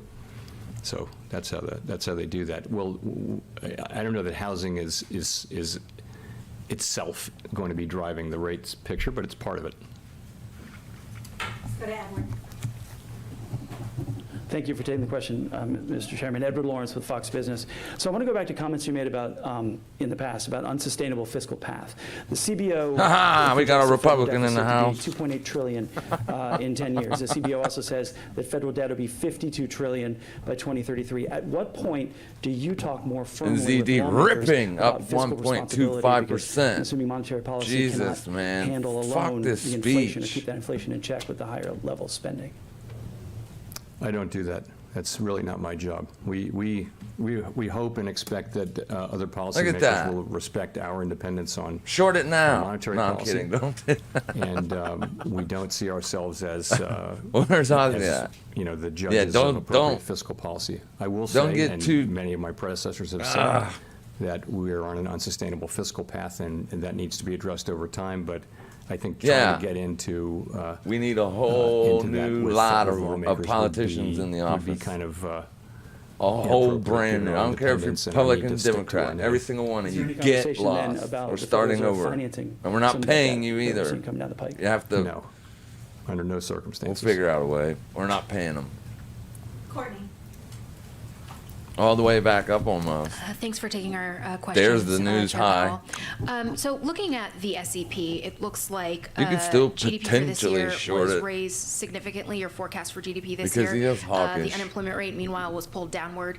And so, should we I don't remember that take white that as a line sign is. that the committee is more confident? Oh, that's that about the resist- prospects that's of a that soft weekly. landing, at least more. At Look at least that. as it relates to what you were expecting. Right down in- to that in weekly March. resistance level and then bounces up. And then here's what You know, Bitcoin looks like. I would just say it this way. Not that doing I nothing. continue to think, and this really hasn't Man, changed, Bitcoin that is there is a really path to 0.13%. getting inflation back down to 2% without having to see the kind of sharp downturn and large losses of employment that we've seen in so many past instances. It's possible. In a way, a strong labor market that gradually cools could aid that along. It could aid that along. But I guess I want to come back to the main thing, which is, though, simply this. We see, the committee, as you can see from the SEP, the committee is completely unified in the need to get inflation down to 2%, and will do whatever it takes to get it down to 2% over time. That is our plan. And Which number do you know, specifically we mean? understand that allowing inflation to get entrenched in the U.S. economy is the thing that we cannot allow to happen for the benefit of today's workers and families and businesses, but also for the future. Getting price stability back and restored will benefit generations of people as long as it's sustained, and it really is the bedrock of the economy, and you should understand that that is our top priority. Just Yeah. a quick follow-up on that. We I'm just a little want the confused stock because you said the market to committee will keep do whatever going it takes to up, get inflation bro. down over time. But when I look at the SEP, inflation is still projected to be elevated next year, but the Fed funds rate is lower than where it is now. Can you help me understand that? Sure. So, if you look 2 and 3 years out with the forecast, first of all, I wouldn't put too much weight on SEP. forecasts even 1 year out because they're so highly uncertain. But what they're showing is that as inflation comes down in the forecast, if you don't lower interest rates, then real rates are actually going up, right? So just to maintain a real rate, the nominal rate at that point 2 years out, let's say, should come down just to maintain real rates. And actually, since we're probably going to, we're having real rates that are going to have to be meaningfully positive and significantly so for us to get inflation down, that probably means that certainly means that it will be appropriate to cut rates at such time as inflation is coming down really significantly. And again, we're talking about a couple years out. I think, as anyone can see, not a single person on the committee wrote down a rate cut this year, nor do I think it is at all likely to be appropriate if you think about it. Inflation has not really moved down. It is not In course, so far reacted unless much of to a risk our existing rate hikes. credit. And so That's we're gonna the have to only keep at thing it. that they're afraid of. Julie. Credit risk. Julie Chavez, AFP. The mic is coming. Oh, sorry. Thank you. I know. Julie Chavanas, AFP News Agency. The May job report showed a rebound in May in black workers' unemployment. Is it consistent with the Fed's maximum employment mandate? Are you worried about that, about this rebound? So we are, of course, worried about, there are long-standing differences in racial and ethnic groups across our labor market. That's a factor that we can't really address with our tools, but we do consider that when we're thinking about what constitutes maximum employment. It is for us a broad and inclusive goal. And so we do watch that. Why But bring remember, inclusiveness and diversity all into a unemployment, including black freaking unemployment, Fed has been meeting? bouncing around right near historic lows, historic modern lows I here. guess So it's gotta be we're in still everything. talking about I mean, what is as strong a labor market as we've seen in, a half century here in the United States. So overall unemployment We're of more diverse 3.7% in culture is- now is- than we've is ever 3 times higher been, than and it people was are acting like measured we're to be at not. the last, It's so funny. a month ago, but still, it's extraordinarily low. And so it's a very, very tight labor market. Yeah, very tight. Still at 3.7%. Thank you. I want to follow up first a little bit just on the rent question on housing. We heard Governor Waller talk about how, I'll back up, we haven't quite seen the slowdown in rents show up in CPI yet, and we did hear Governor Waller talk about how an uptick in housing might mean that there's not going to be as much relief coming or a shorter bit of relief than we thought. Can you talk about how you're thinking about that and how that played into today's outcome? I wouldn't say, so that's, as a factual matter, that's correct. We do need to see, rents bottom out here or at least stay quite low in terms of their increases, because we want the, we want inflation to come down, and rental is a very large part of the CPI, about a third, and it's about half of that for the PCE. So it's important, and so it's something that we're watching very carefully. It's part of the overall picture. I wouldn't say it's the decisive part, but take a step back. What you see is look at core inflation over the past 6 months, year. You're just not seeing a lot of progress, not the kind of progress we want to see, and it's hard to avoid that. And the committee, people in the committee, the median went up significantly, so that the median participant now thinks that core PCE inflation on a 12-month basis will be 3.9% this year. So once again, every year for the past 3 years, it's gone up over the course of the year, and that's doing that again. So we see that, and we see that inflation forecasts are coming in low again, and we see that tells us that we need to do more. And so that's why you see the SEP with where it is. Could you also talk briefly about your outlook for wages, and given the recent slowdown in core services excluding housing, how far you think wages might need to fall in order to get inflation back in line? So wages will continue to increase. So what we're talking about is having wage increases still at a very strong level, but at a level that's consistent with 2% inflation over time. And so I think we've seen some progress. All of the major measures of wages have moved down from extremely elevated, not extremely, but highly elevated levels a year or so ago, and they're moving back down, but the quite UK 100 gradually. buy level? And we would want to see that process continue gradually. Of course, it's great to see wage increases, particularly for people at the lower end of the income spectrum. I don't know. But we want that as part of the process of getting inflation back down to 2%, which benefits everyone. I mean, inflation hurts those I don't have the people FTSE more than anyone else. People on a fixed income are hurt the worst and the fastest by high inflation. What is this ticker? Oh, FTSE. Durr. Thank you so much, Chair Powell. UK from Market Watch. Daily. I just wondered Buy if the level. committee has talked at all about the labor market, and there's strikes now in Hollywood, and now the United Auto Workers are talking about a possible strike. I mean, aren't workers, we have some workers have power now and are going to be seeking higher wages. Does that come up in your discussions? Thanks. So the topic of wages and the labor market 7, 4, and, 5, 6 dynamics in could the labor potentially market be a buy is about as area. central a topic to our discussions as anything. I mean, it's very, because that's your labor yearly opening economics range. and the labor market are I utterly know central. people it's don't half of take our a whole lot. mandate. So They we spend don't a lot of believe it, time but talking about trust that. me, that's your I yearly think, open. So if prices fall under there are structural 74.56 issues that and are really continue not for the Fed. if you get downside So we don't spend a lot continuation of time, under although we this take level, notice of then you what's don't going want to on, be a but we're buyer not, this year. We're not involved in Okay? discussions It's or that debates simple. over As strikes long and as things prices like that. remain above We look and we see 74.56, what's that's a going good on. area to be a buyer. We're making judgments about But it what will doesn't take mean to get that you want to inflation buy down it, to 2% in the aggregate. you know, As I and said, and don't not think that like was about, I take didn't the think stop. most folks would say You now know it what I'm wasn't saying? really about Because that, it about could wages at the bounce beginning. from there, as we've And already it's becoming seen. more about that as You we shut get up. into. This is important. You're not. Not anymore. We already know everything. So you can see that you traded down significantly, down. All right, here's where you started, right there. That's the yearly opening range. So you can see how the FTSE got a nice big bullish push at the beginning of the year, as most risk did, and then it dropped, but it could not sustain trading under that level.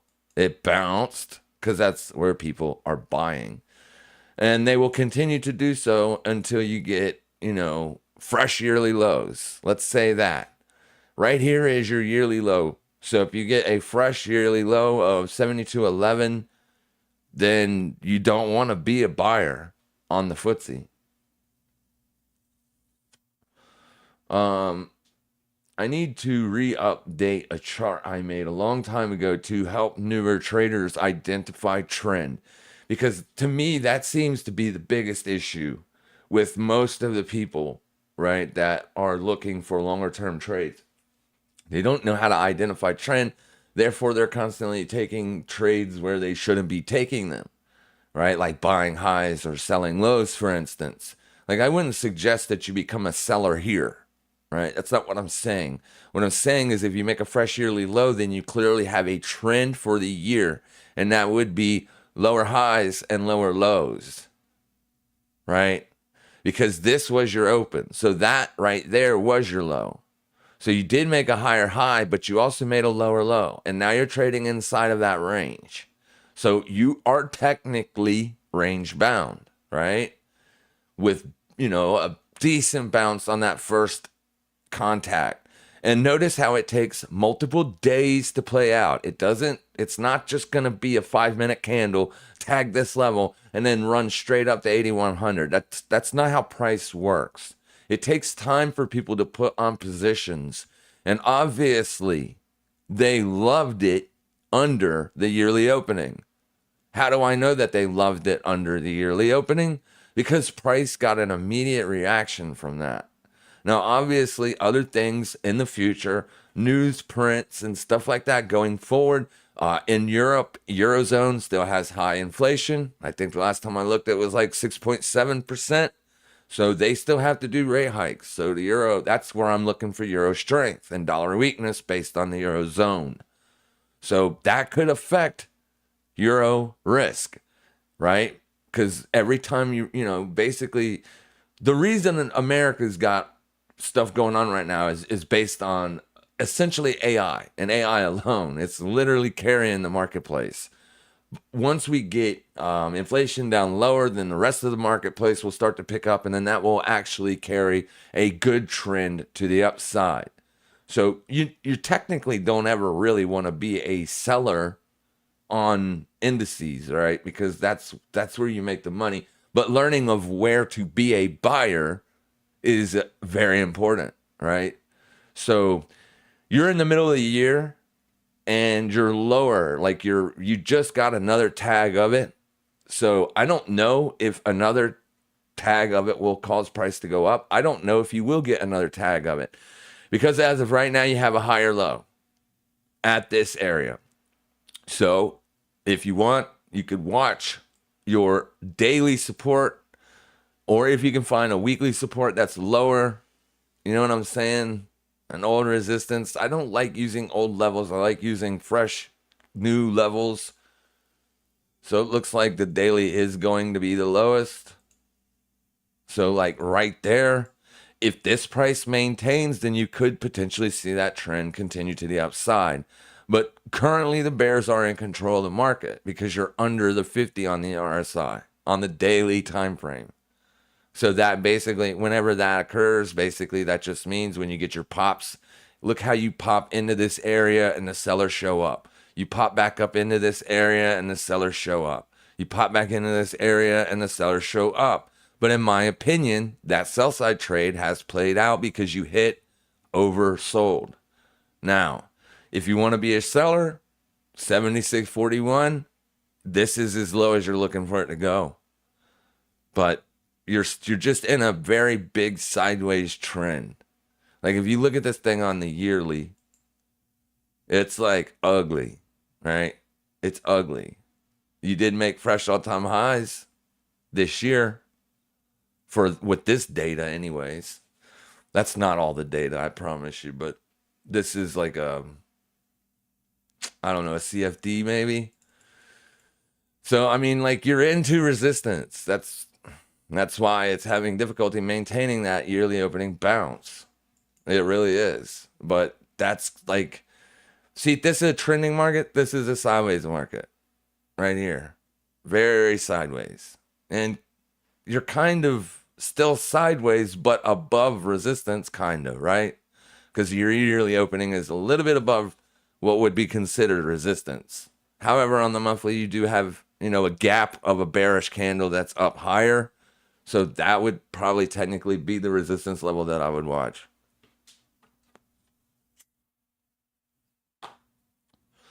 But yeah, I would buy it if it was me, this is exactly how I'd play it. I would wait for price to get down here.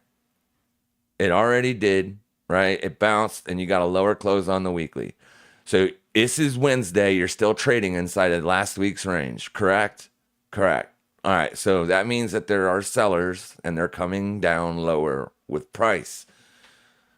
So until those sellers get stopped out, which the sellers are clearly setting at roughly 76.50, until they get stopped out, then the risk is to the downside. You see what I'm saying? Like if you fib the open to the high, or even this level down, like it's a sideways choppy market. So buy the low end of the range, this or down here, 73.18. I'd be a buyer down there too, right? But I'd probably first, if price were to drop under this, I would wait on a liquidation of that wick, and then I'd be a buyer. But that, like I said, that will be dictated by the Eurozone's future monetary policy. Like that's what it'll be based on. But those are the areas that you would want to be a buyer. Here or here, right? 74.56 or 73.14. I don't know if I would want to be a buyer if you start maintaining downside pressure under that, because then that means you're probably going to see a down year. All right. Indicators are not going to help you on this asset simply because it is so range bound. So, I mean, you can kind of see what's going on with the 21, right? But I like to look at the weekly. You've lost it. So I'd probably be a seller into resistance. Unfortunately, you don't have any resistance levels here on the weekly until all the way up there, because your bullish closes are your resistance levels. But if this week closes inside of last week's range, I would definitely be looking to sell 76.19, right? As I would be a seller now. The 21 exponential confirms it on the daily and the weekly. And on the daily and the weekly, both confirms on the RSI that the bears are in control of price right now. So in that case, you would want to sell swing highs if you're trying to stay on the side of trend. You have bounced off of it. You did try to make a trend right here, but the seller showed up. So do what the market's telling you to do. Do not buy it up here. If you're going to be a buyer, wait for price to break down. If it doesn't break down here, then you can be a buyer there. This is the yearly opening range. And I tried to show people this a long time ago, but I don't have that chart made out anymore. Just bear with me here. I'll pull it over here, and you can finish listening to really this service guy. sector inflation, which is the part of the economy where we have seen the least progress. Let's go to Mark for the last question. Thank you, Mr. Chairman. Mark Hamrick with Bankrate. Wondering what your thoughts are now about systemic risk now that we're about 3 months past the failure of Silicon Valley Bank, and also specifically, what are the risks associated with commercial real estate as well as non-bank financials, and could you further elevate those risks with higher still rates, possibly for longer? So we're trying to think where to start. I'll start with commercial real estate. We, of course, we're watching that situation very carefully. There's a substantial amount of commercial real estate in the banking system. A large part of it is in smaller banks. It's well distributed. To the extent it's well distributed, then the system could take losses. We do expect that there'll be losses, but they'll be. Wow, you son of a spinning up. Are we losing it? No, we're not dropping any frames. So I don't know what's going on. Maybe it's over and that's why it's spinning up. Just bear with me here. I'll let you watch price while that's spinning up. Let's get over here to Bitcoin. Risk is up still. So you had to move down and then you're back up on the day. I'm expecting this thing to pull back sometime soon. But I mean, obviously this was going to be a bullish expectation, if you will, of them hiking interest rate or pausing rate hikes. I'm still scrolling. I'm trying to buy time. But this chart that I'm going to show you is very ugly, but you can see right here. All right, I posted this back in April 12th, 2022, and it's very important. I want you to see where Bitcoin was, okay? Now, forget about all the buys and sells. Just forget about that. What I want you to focus on is 2022. That's the yearly opening range. This is how I knew to be a seller on Bitcoin. That's how I knew, because my strategy has never changed. Once I figured it out, I never ever changed it because it works. But here you are, right here. Okay, this is 2022. Right? This is the open, January the 1st, 2022. What happened to price immediately that year? It broke down, which is, consistent with the downtrend that we were having. We knew that the Fed was going to pivot. We knew that they were going to start increasing rate hikes. That's why we started to sell Bitcoin. But when everybody was bullish here, when this was happening, so many people were bullish. They were calling this the bear market low, right? And I was consistent when it was not popular to be that this is not bullish. You will not be bullish until you get a bullish impulse wave, which is an impulse correction impulse above 46 to 11. And the reason is because that is your yearly opening range. The sellers will come right back up into this. But when we got up there, we in the Discord took a long on this candle right here. All right. We got long right there based on that support, and we held it until we got a liquidation above this swing high, because this trade did not hit it.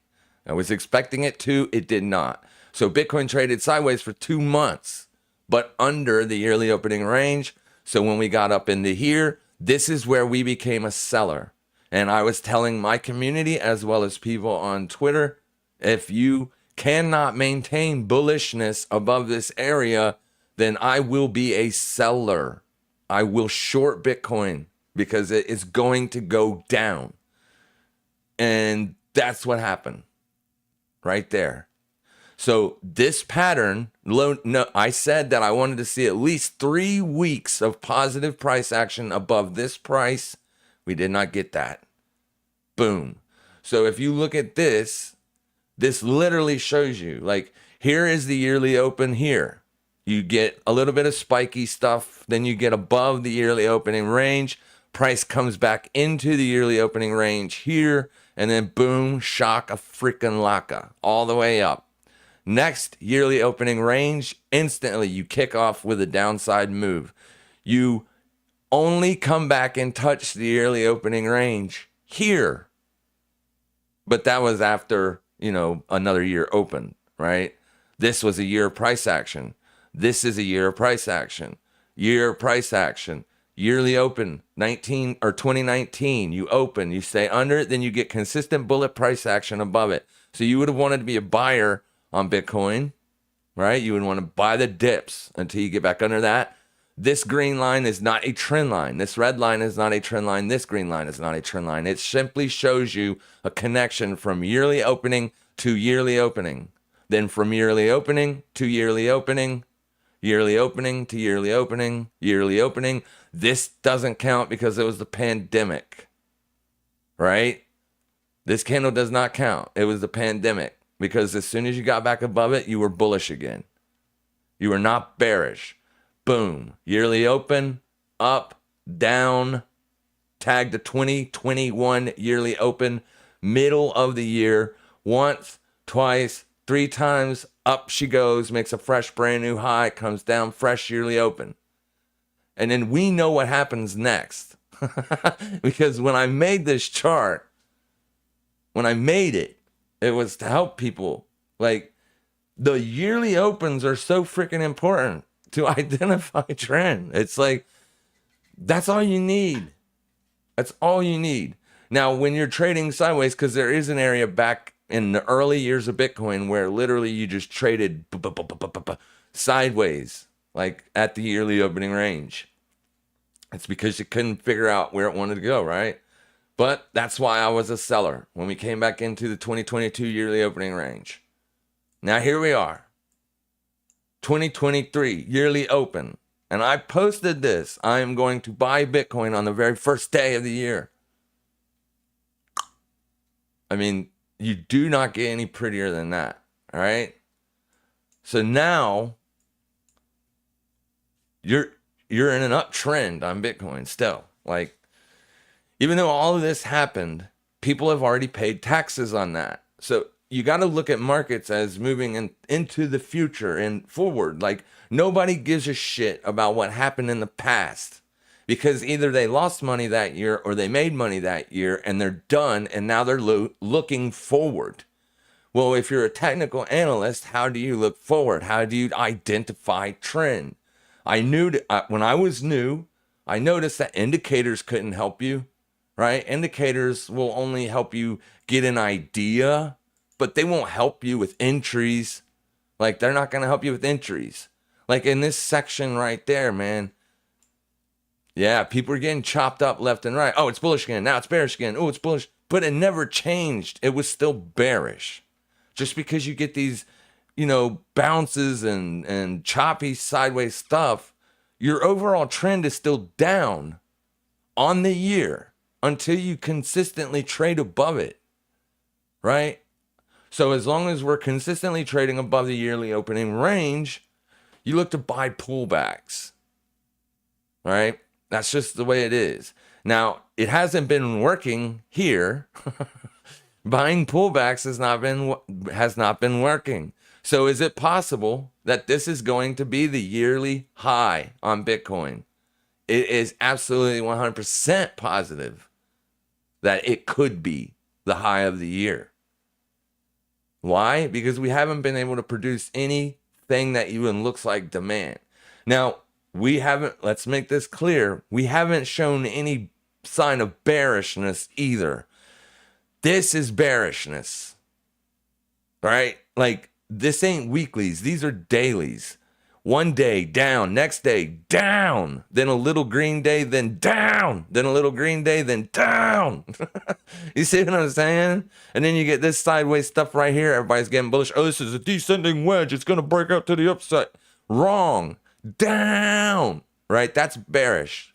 Sideways, but you're under this. You're still buyer. You're still selling highs. You're not buying lows. You're selling highs. Bearish. Look at what we've done here. Nothing. Like, nothing.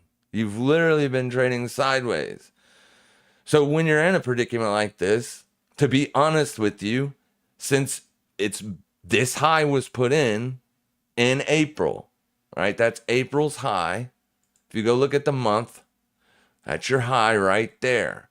Now on the month, forget everything. This is all of our price action that we care about for this year. That's it. You're still this is still like a pullback, right? Let's get the weekly up here. but we don't want to look at anything beyond that day. This day. That's it. That's all we care about. We're still structured bullish. Hence the reason why I bought 3-day support. So I'm taking a gamble that Bitcoin's going to bounce here.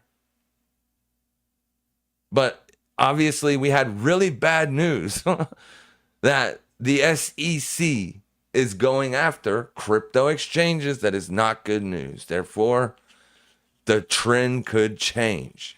The trend can change. It depends on what kind of news and stuff you get. But technically, if you're above your yearly opening range, you look to be a buyer.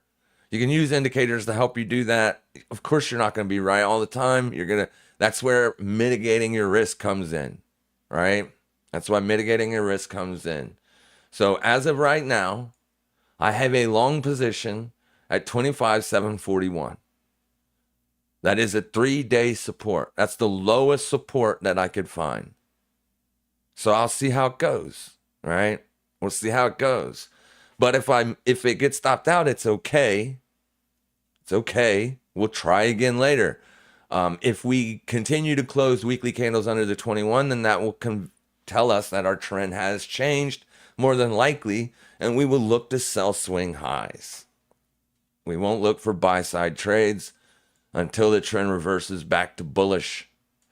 You can use trend lines if you want, but they're subjective, completely subjective. How many times have you seen a trend line break and it stays broken for like 3 weeks and then price bounces out of there like a rocket, right? So now, to me, as a price analyst, this does not look bullish.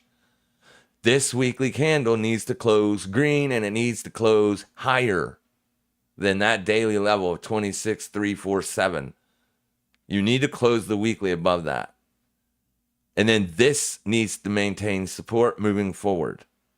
If we close lower on this week, then, you know what I mean? Then you have to sit on your hands essentially, but only buy supports if you are still bullish. Buy the weekly closes, the bearish weekly close. It don't always work. It didn't work there. It did work here. Now, obviously, you had to have a very wide stop loss, but you get what I'm saying. Price is indicating to us that it has no strength at all as of right now.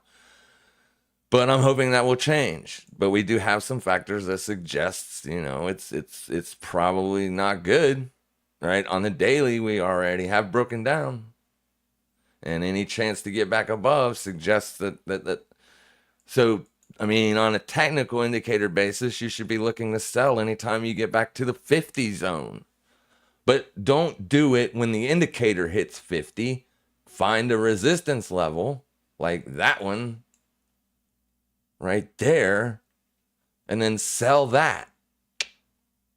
Doesn't mean you'll be right, but that's a higher probable trade entry than just buying or selling in the middle of the ranges. So, yeah, I can do that on every single asset almost. Almost every single asset, guys. Especially on risk. Risk. Yearly opening range. Trades up, comes back in. That's where you want to be a buyer. For sure. And if price breaks down and continues to go down, oh well, you lose that trade. But at the same time, then you can begin to wait for retests of this area to get short. Right? But it didn't break down. It didn't close below. You had several opportunities here to get long. And look where she is now. 2022's yearly opening range. Find it. Do this yourself, right? I'm not like bitching at you. I'm actually trying to help you. 2022. That these are dailies. You never did come back and tag that level. So for all of 2022, until we started getting closer to the end of the year, We were bearish. Price was bearish. Here's the end of the year. That's why I was like, yeah, there's a pretty high chance that this is the low. Bullshit. We're in a bear market. Look. No, dude, we started a brand new year. It don't work like that. Investors, money managers, bankers, everybody, they don't look at past price action and say, oh, we're in a bear market. They are asking themselves, do I want to buy this at this price? Yeah, it's cheap. It's much cheaper than it was year open 2022. So, yeah, I'm going to be a buyer here. Right? Up she goes. And then, I mean, there's no point in pulling any of them, any other ones up, because you can clearly see that bear markets rarely last for a very long time. 2 years is like max, right? 2 years is like max on a bear market. And you might get a sideways year. Here's 2018. You know what I'm saying? Down most of the year. Nope, you broke out right at the end of the year. And then 2019 was bearish for a little while. Nope, you broke out, you got back up, then you started to move up, and then pandemic, baby. Doom. That's bearish. So there for a little while, it was difficult, right? On this asset, for 3 years almost, it was difficult to identify trend. You were literally making a megaphone pattern. But when the rates drop to nothing here, right? That's when you should have switched your bias to bullishness. And you can get that on your chart. I keep it in bonds and interest rates. Right? You can either use the 3 or the 1 month. That's the ticker, US 01MY. It's the United States 1 month government bond yield. Or just pull up Fed funds. Right? That's the interest rates. So there's your 07, right? 07 bear market, dump. Here is the pandemic. No. Right there. They started hiking or dropping before the pandemic happened. But we were talking about it in June. In June we were talking about it because it was in Asia at that time. That's why you had such big rate hike or drops in rates, because they figured it was coming, right? And it came. And then they just instantly said all the way to zero. Well, this is what changed the bullish market.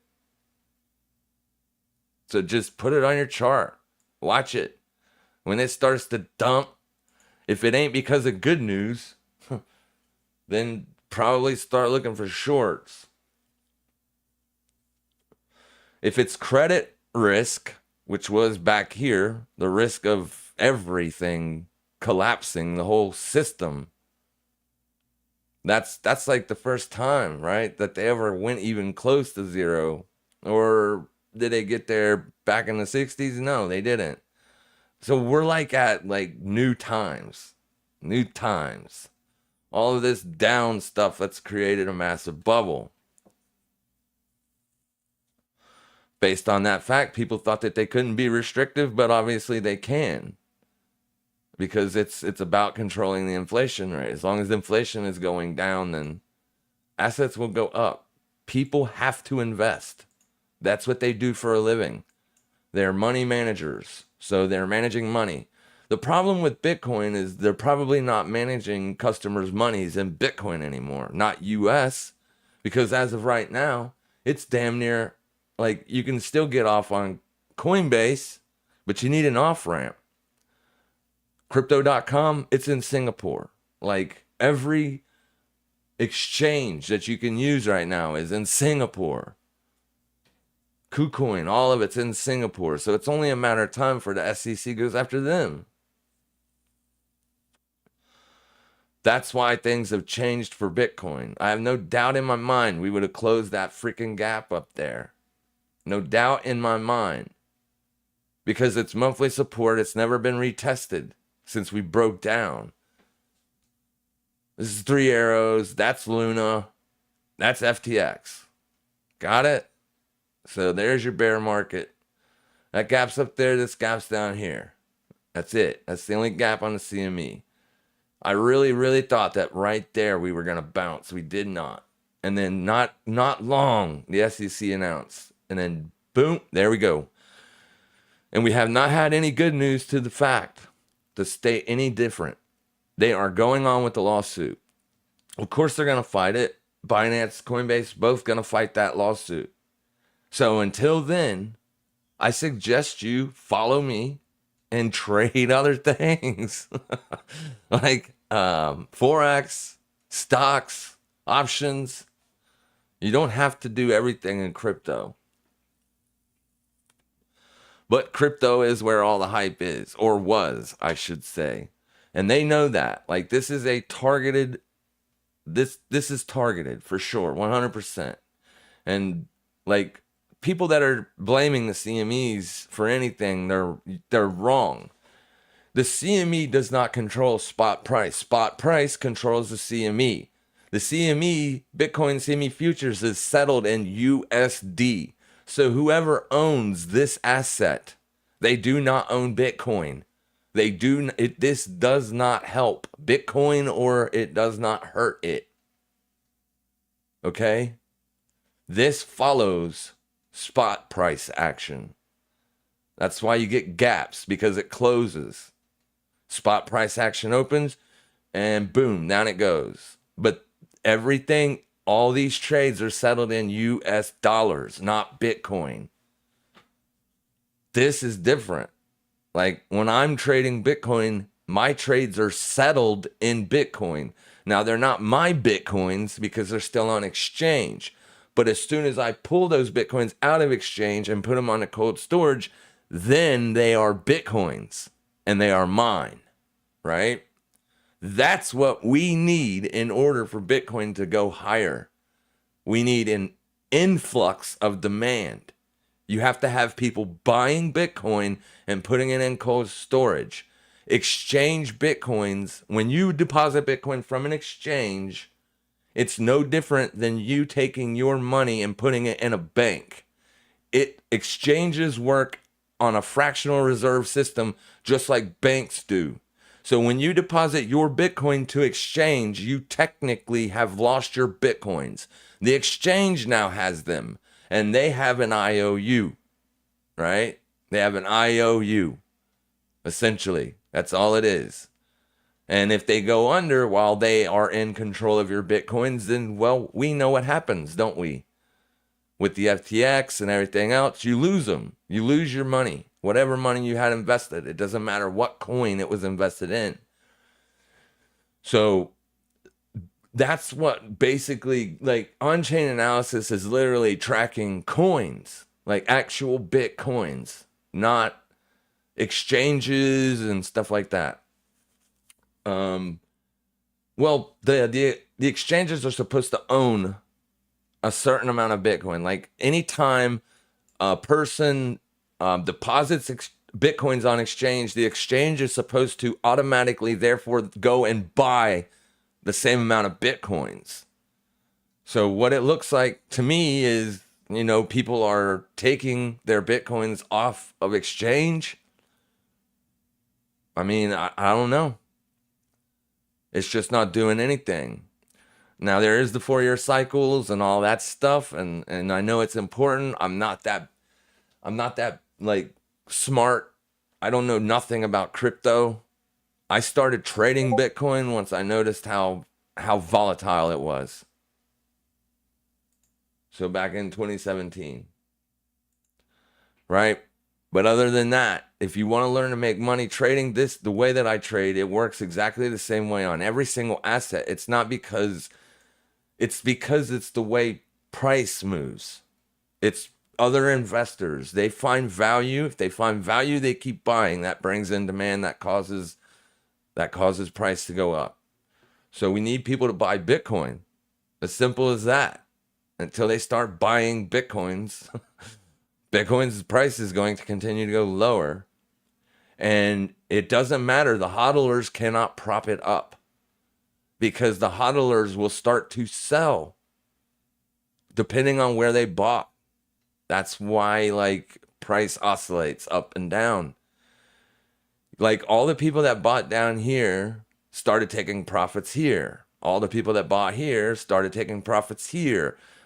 Nobody's buying anymore, obviously, because price is not going down, but it's not going down bad either, which is a good thing because when Bitcoin does this is typically, a big exchange is going down or something and they're selling their actual Bitcoins.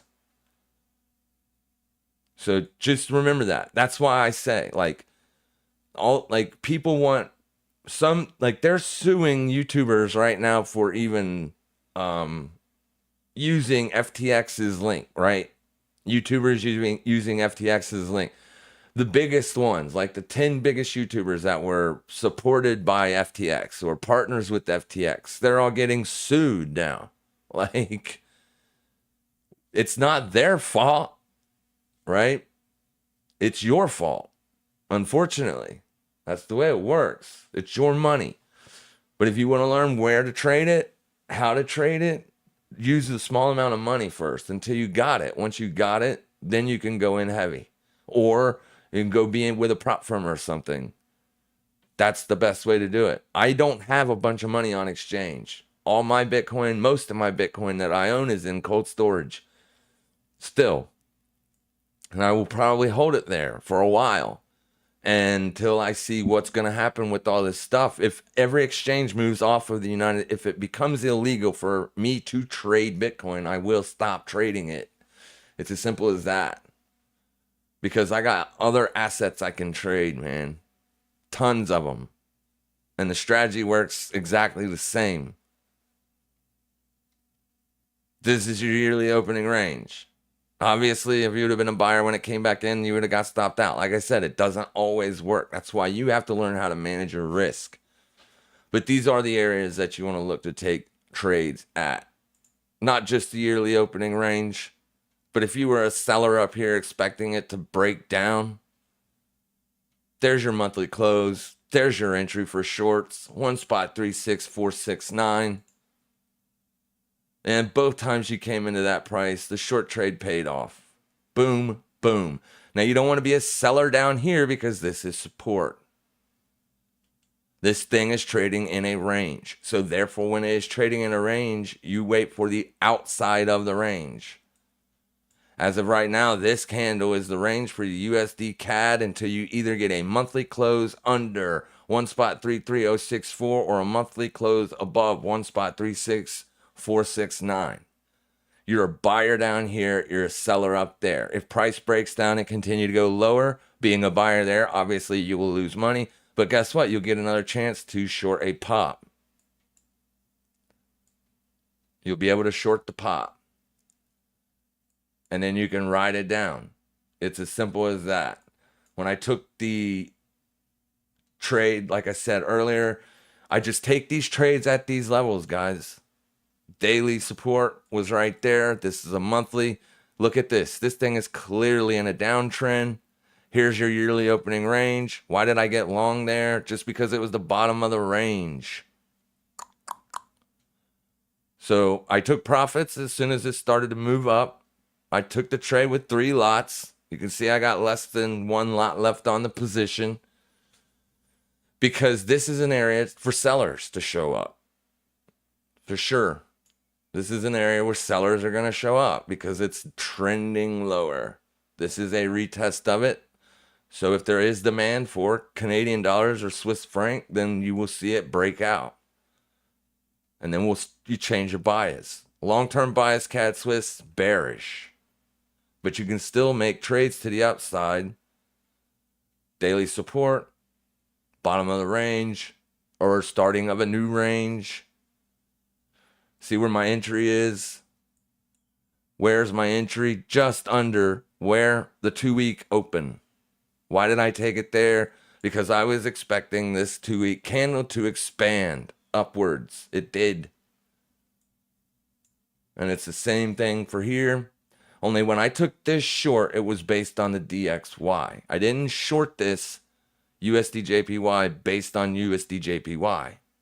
I shorted it based on the information that I had at the time, that the Japanese yen was going to start selling US dollars and start buying their own stuff.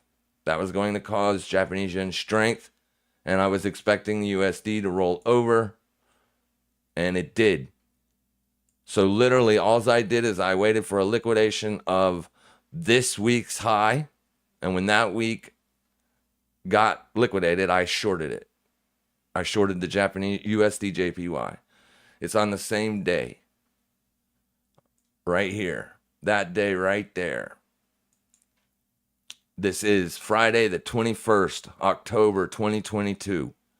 If you go back to the USD-JPY, Friday the 21st, October 2022.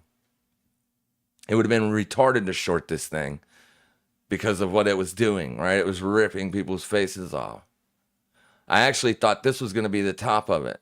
So we did take a short trade in here. We did get stopped out. But the money that I made on this trade totally paid for that, right? Much more than paid for that. So it's the way price operates.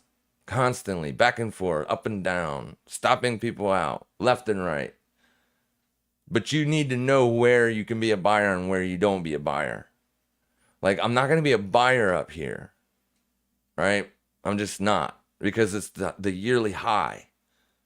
If it pulls back to a support lower, then maybe. But I don't think this is probably going to be a choppy asset like it used to be.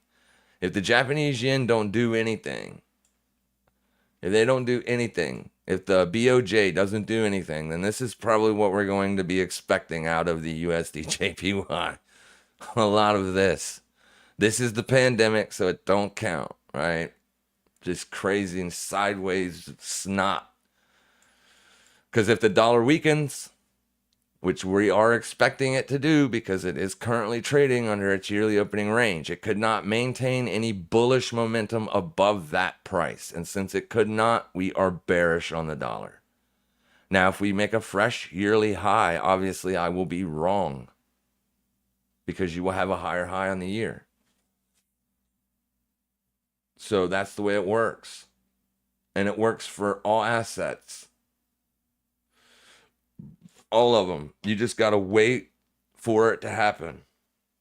Everybody wants to buy Tesla. You don't want to buy Tesla. Why? You're at fresh yearly highs. This was an area to buy Tesla. Or this. Right there. You wouldn't want to buy it right there. So next year, you know what I'm saying? Next year, take a position. Or if you want to take positions, you got to wait for support. Potentially 207, right? If price comes back there, that was old monthly resistance. So let's get rid of this because we're probably not going to see price go back there. Or you can use that as that is a demand level on a monthly time frame. And you can see on this monthly candle right there, you got a perfect wick down to it. That is where we would have taken entries.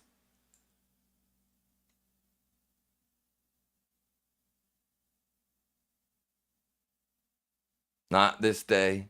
Why? It's the 31st of May. What's this day? June the 1st. Price opened on June the 1st. Traded down. Tag that up. It's going to take a lot to learn, but you can learn it. But those are the areas to take your trades. You're not looking to trade up here. Shorting it or nothing. Because if you try to short it, you're going to get stopped out. Yeah, it's a bearish engulfing, but still, there's no way I would try to short this. No way. It's likely you're going to get stopped out. This thing is just pumping. This is a short squeeze. It's pumping hard. Every major swing high has been killed, destroyed. That's because that's the shorts. Those are the people who are like, it's a downtrend, dude. So I'm going to short it when it fills this gap. They were wrong. All right, fine. I'll short it when it gets over this high. They were wrong. All right, fine. This high. They were wrong. Fuck it. This high. I'm shorting it. They were wrong. All right, this high. They were wrong.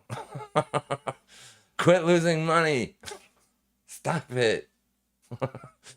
Wait for your area to come into play. Then you can watch it. Watch it. Just watch it. If it works, it works. If it don't, it don't. Move on to the next day. But yeah, don't be buying it up there. Don't be shorting it up there. Wait for this month to close first and foremost. Because you just filled a gap, obviously, right? Low to high, that's a gap fill on that monthly candle. Not quite a gap fill, so you might even get another push up. See where this month closes. Next month, decide if you want to get long or short. But remember, sometimes at the beginning of the month, you will get a little trickery. All right, price will start to take off or it'll start to go down. It's still not easy knowing that. It's still not easy knowing that.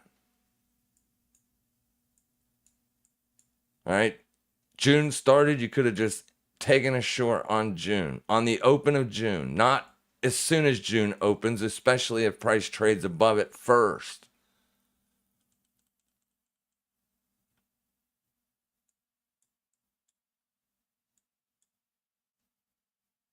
Let me make sure.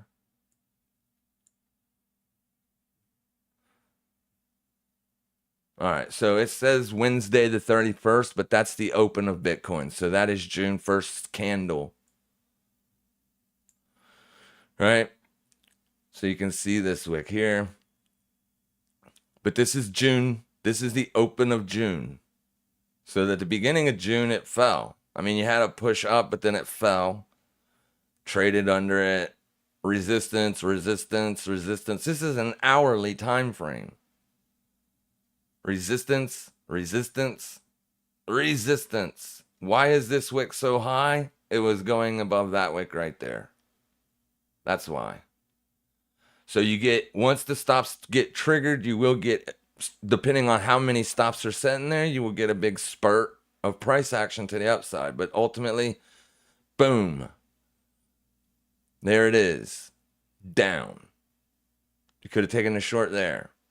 This, like I said, was nothing but short squeezes. So many people were short so low, and they kept trying to hammer it with momentum. You don't short with momentum like that. Wait for price to get sideways. But there we are. I mean, you're just sideways. There's June's open, and here's where we are currently. So price is going to continue to drop. People are selling their Bitcoins, I guess. Is this a time for a potential reversal on the S&P 500? Maybe. But if you take the short on it, you better take profits quick and move your stop to break even quickly. And I mean quickly. Because people will probably buy it. Or if you think this is the end of the bull market for 2022, there's your risk. There's your risk.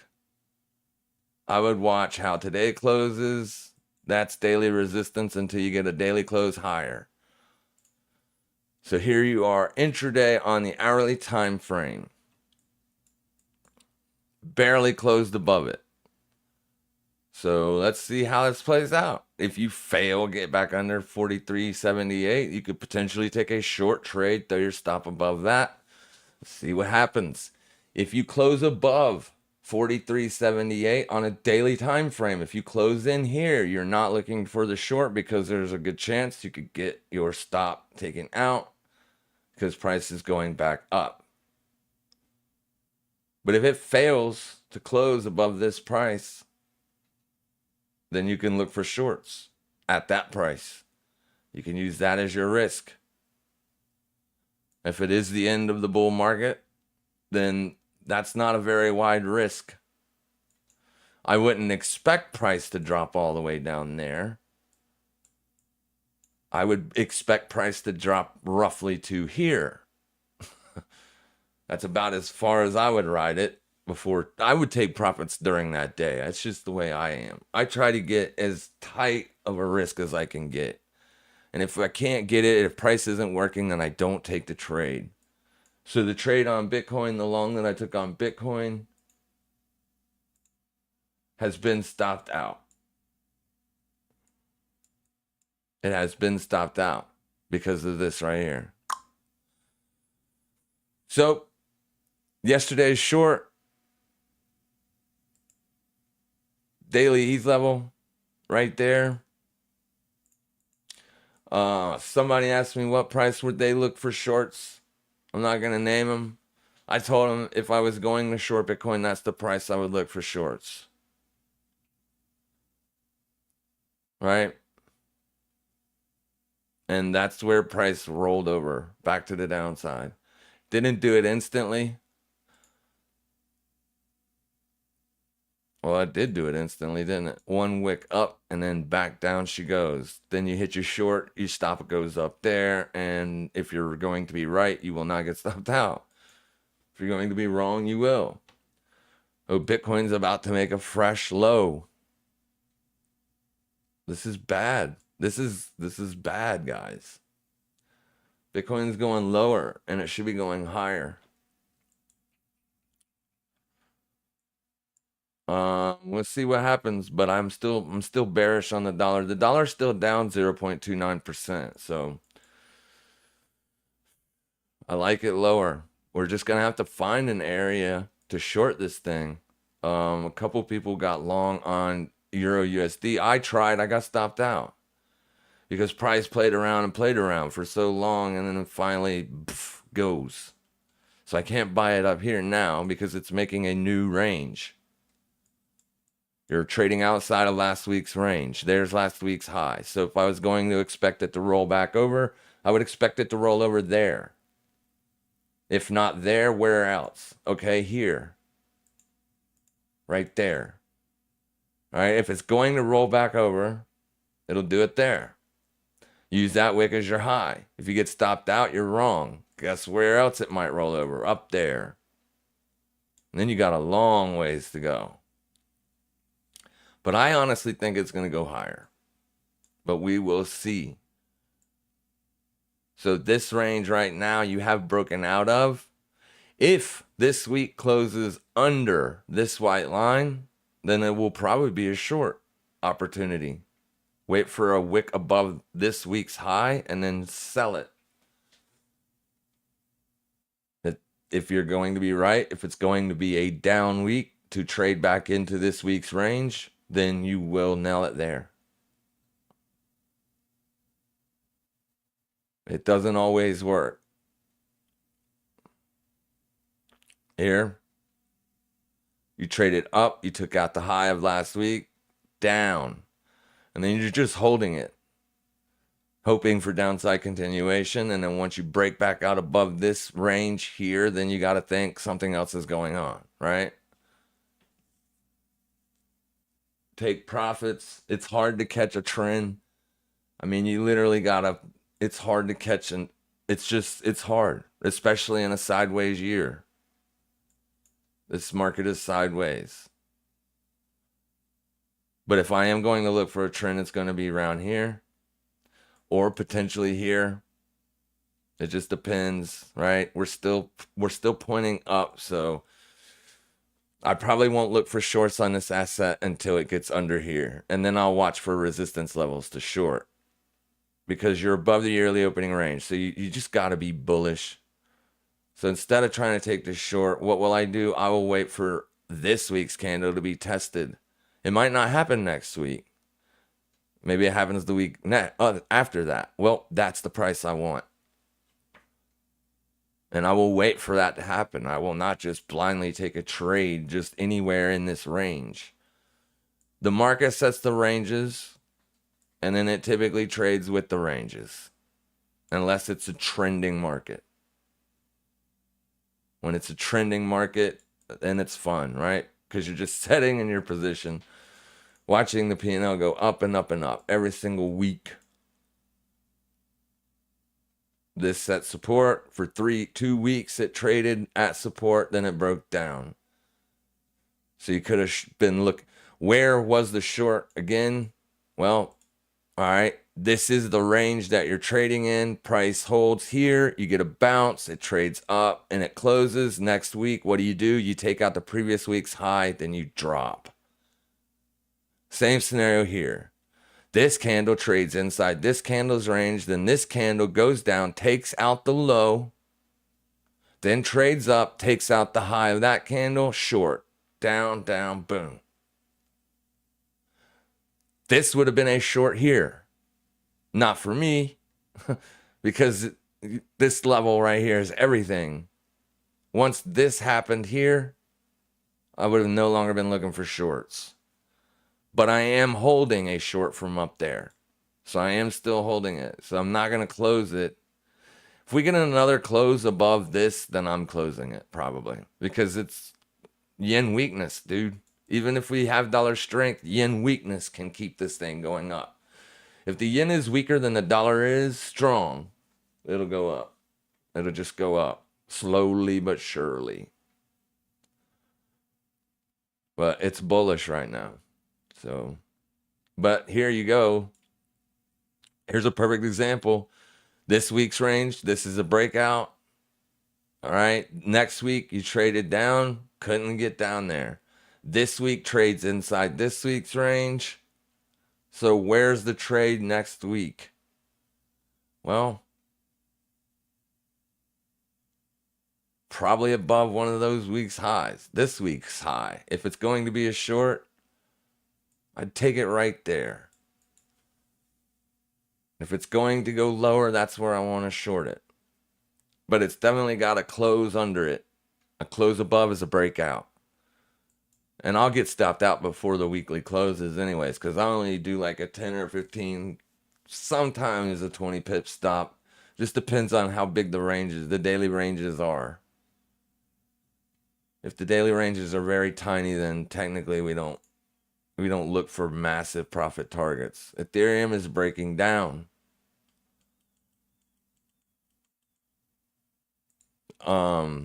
Yeah. This is where I'd expect it to find support, if it's going to find support. Because this was the range for a very long time. This green candle was the range. This traded above it, but it closed back inside of it. That's the important part.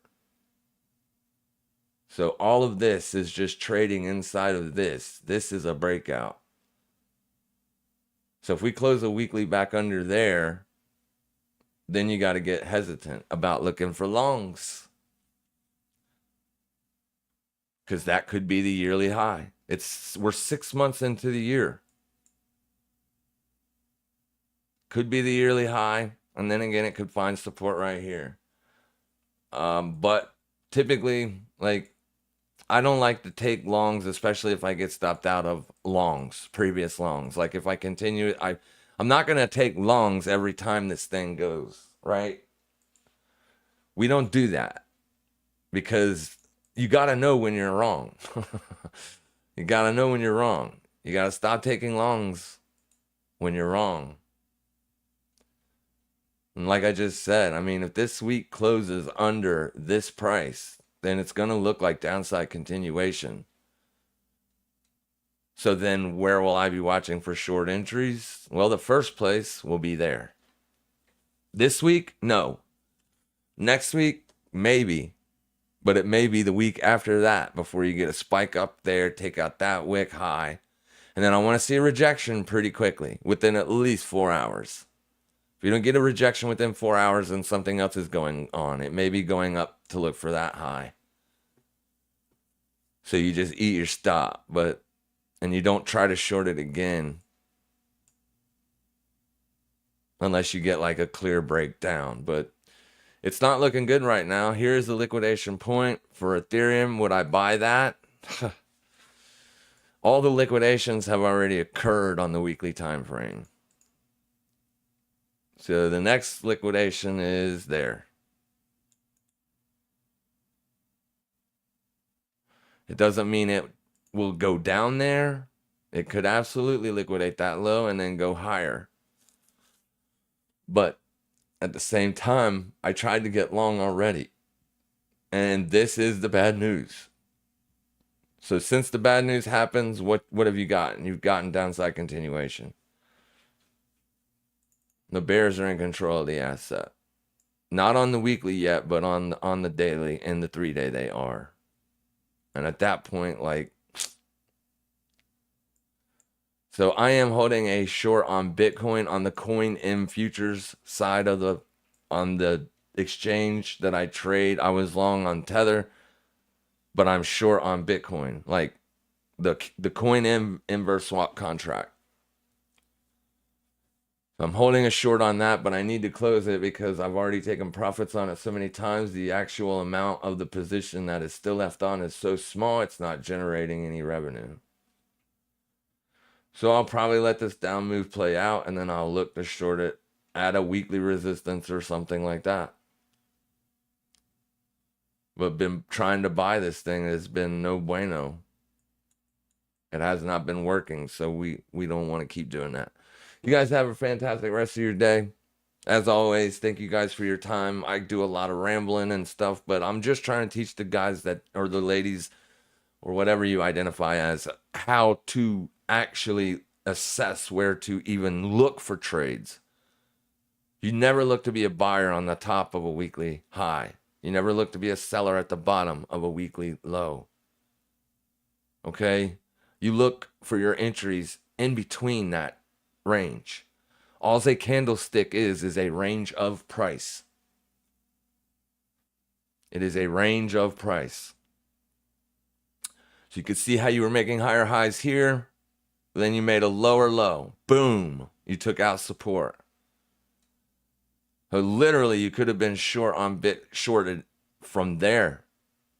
You could have started looking for shorts from there. Literally. You did not take out any wick highs on the way down. That just shows you how weak it is. But that's a good spot to look for an entry. Just go back and back test it yourself. Right? Forget the wick. This is all wick. This is all that one weekly wick. But you know this price is where you want to look for shorts. So here's a breakdown here. And resistance held here. So this would have been the area for you to look for that short entry. You couldn't have shorted. Could you have shorted there? Yeah, you could have made money on that trade. 3 hours down. Take profits from your stop to break even. Then you got stopped out. Price gets right back under the white line. Sell it. You could have made money, but it was just, this is like a liquidation attempt. That's all it is. I would have probably been waiting for this high to get smoked first, but after I seen this, like that doesn't look good. So then you go find the bottom end of the range and see what happens. And if you start making lower lows, there's the bottom end of the range. This breakout is legit. So you would have been looking for shorts right there. And right there, you would have nailed it perfectly. Look at the bigger time frame charts before you take even intraday entries, because I promise you on a 5-minute time frame, you could have taken that trade. Knowing that you're looking for shorts, because each weekly close, your bearish closes are getting higher. We cannot get bullish on Bitcoin till you close a bullish candle above that price. Really, technically, you need a weekly candle closure above 28,070. And I hate to be the bearer of bad news. It's just the way it is. But good news is it's creating a big range, right? Now we're going to have a range to work with here next month. But I wouldn't try to buy every swing low because you're not going to be right all the time. You're definitely not. Use very small risk. Thank you guys for being here once again. Tomorrow's Thursday, so we will be doing our normal Thursday live stream at market open around 9 o'clock. We will look for a trade. All right, we'll see you tomorrow then. Thank you for being here. Make sure you all trade safe. Make sure you trade smart. And as always, happy trading, everybody.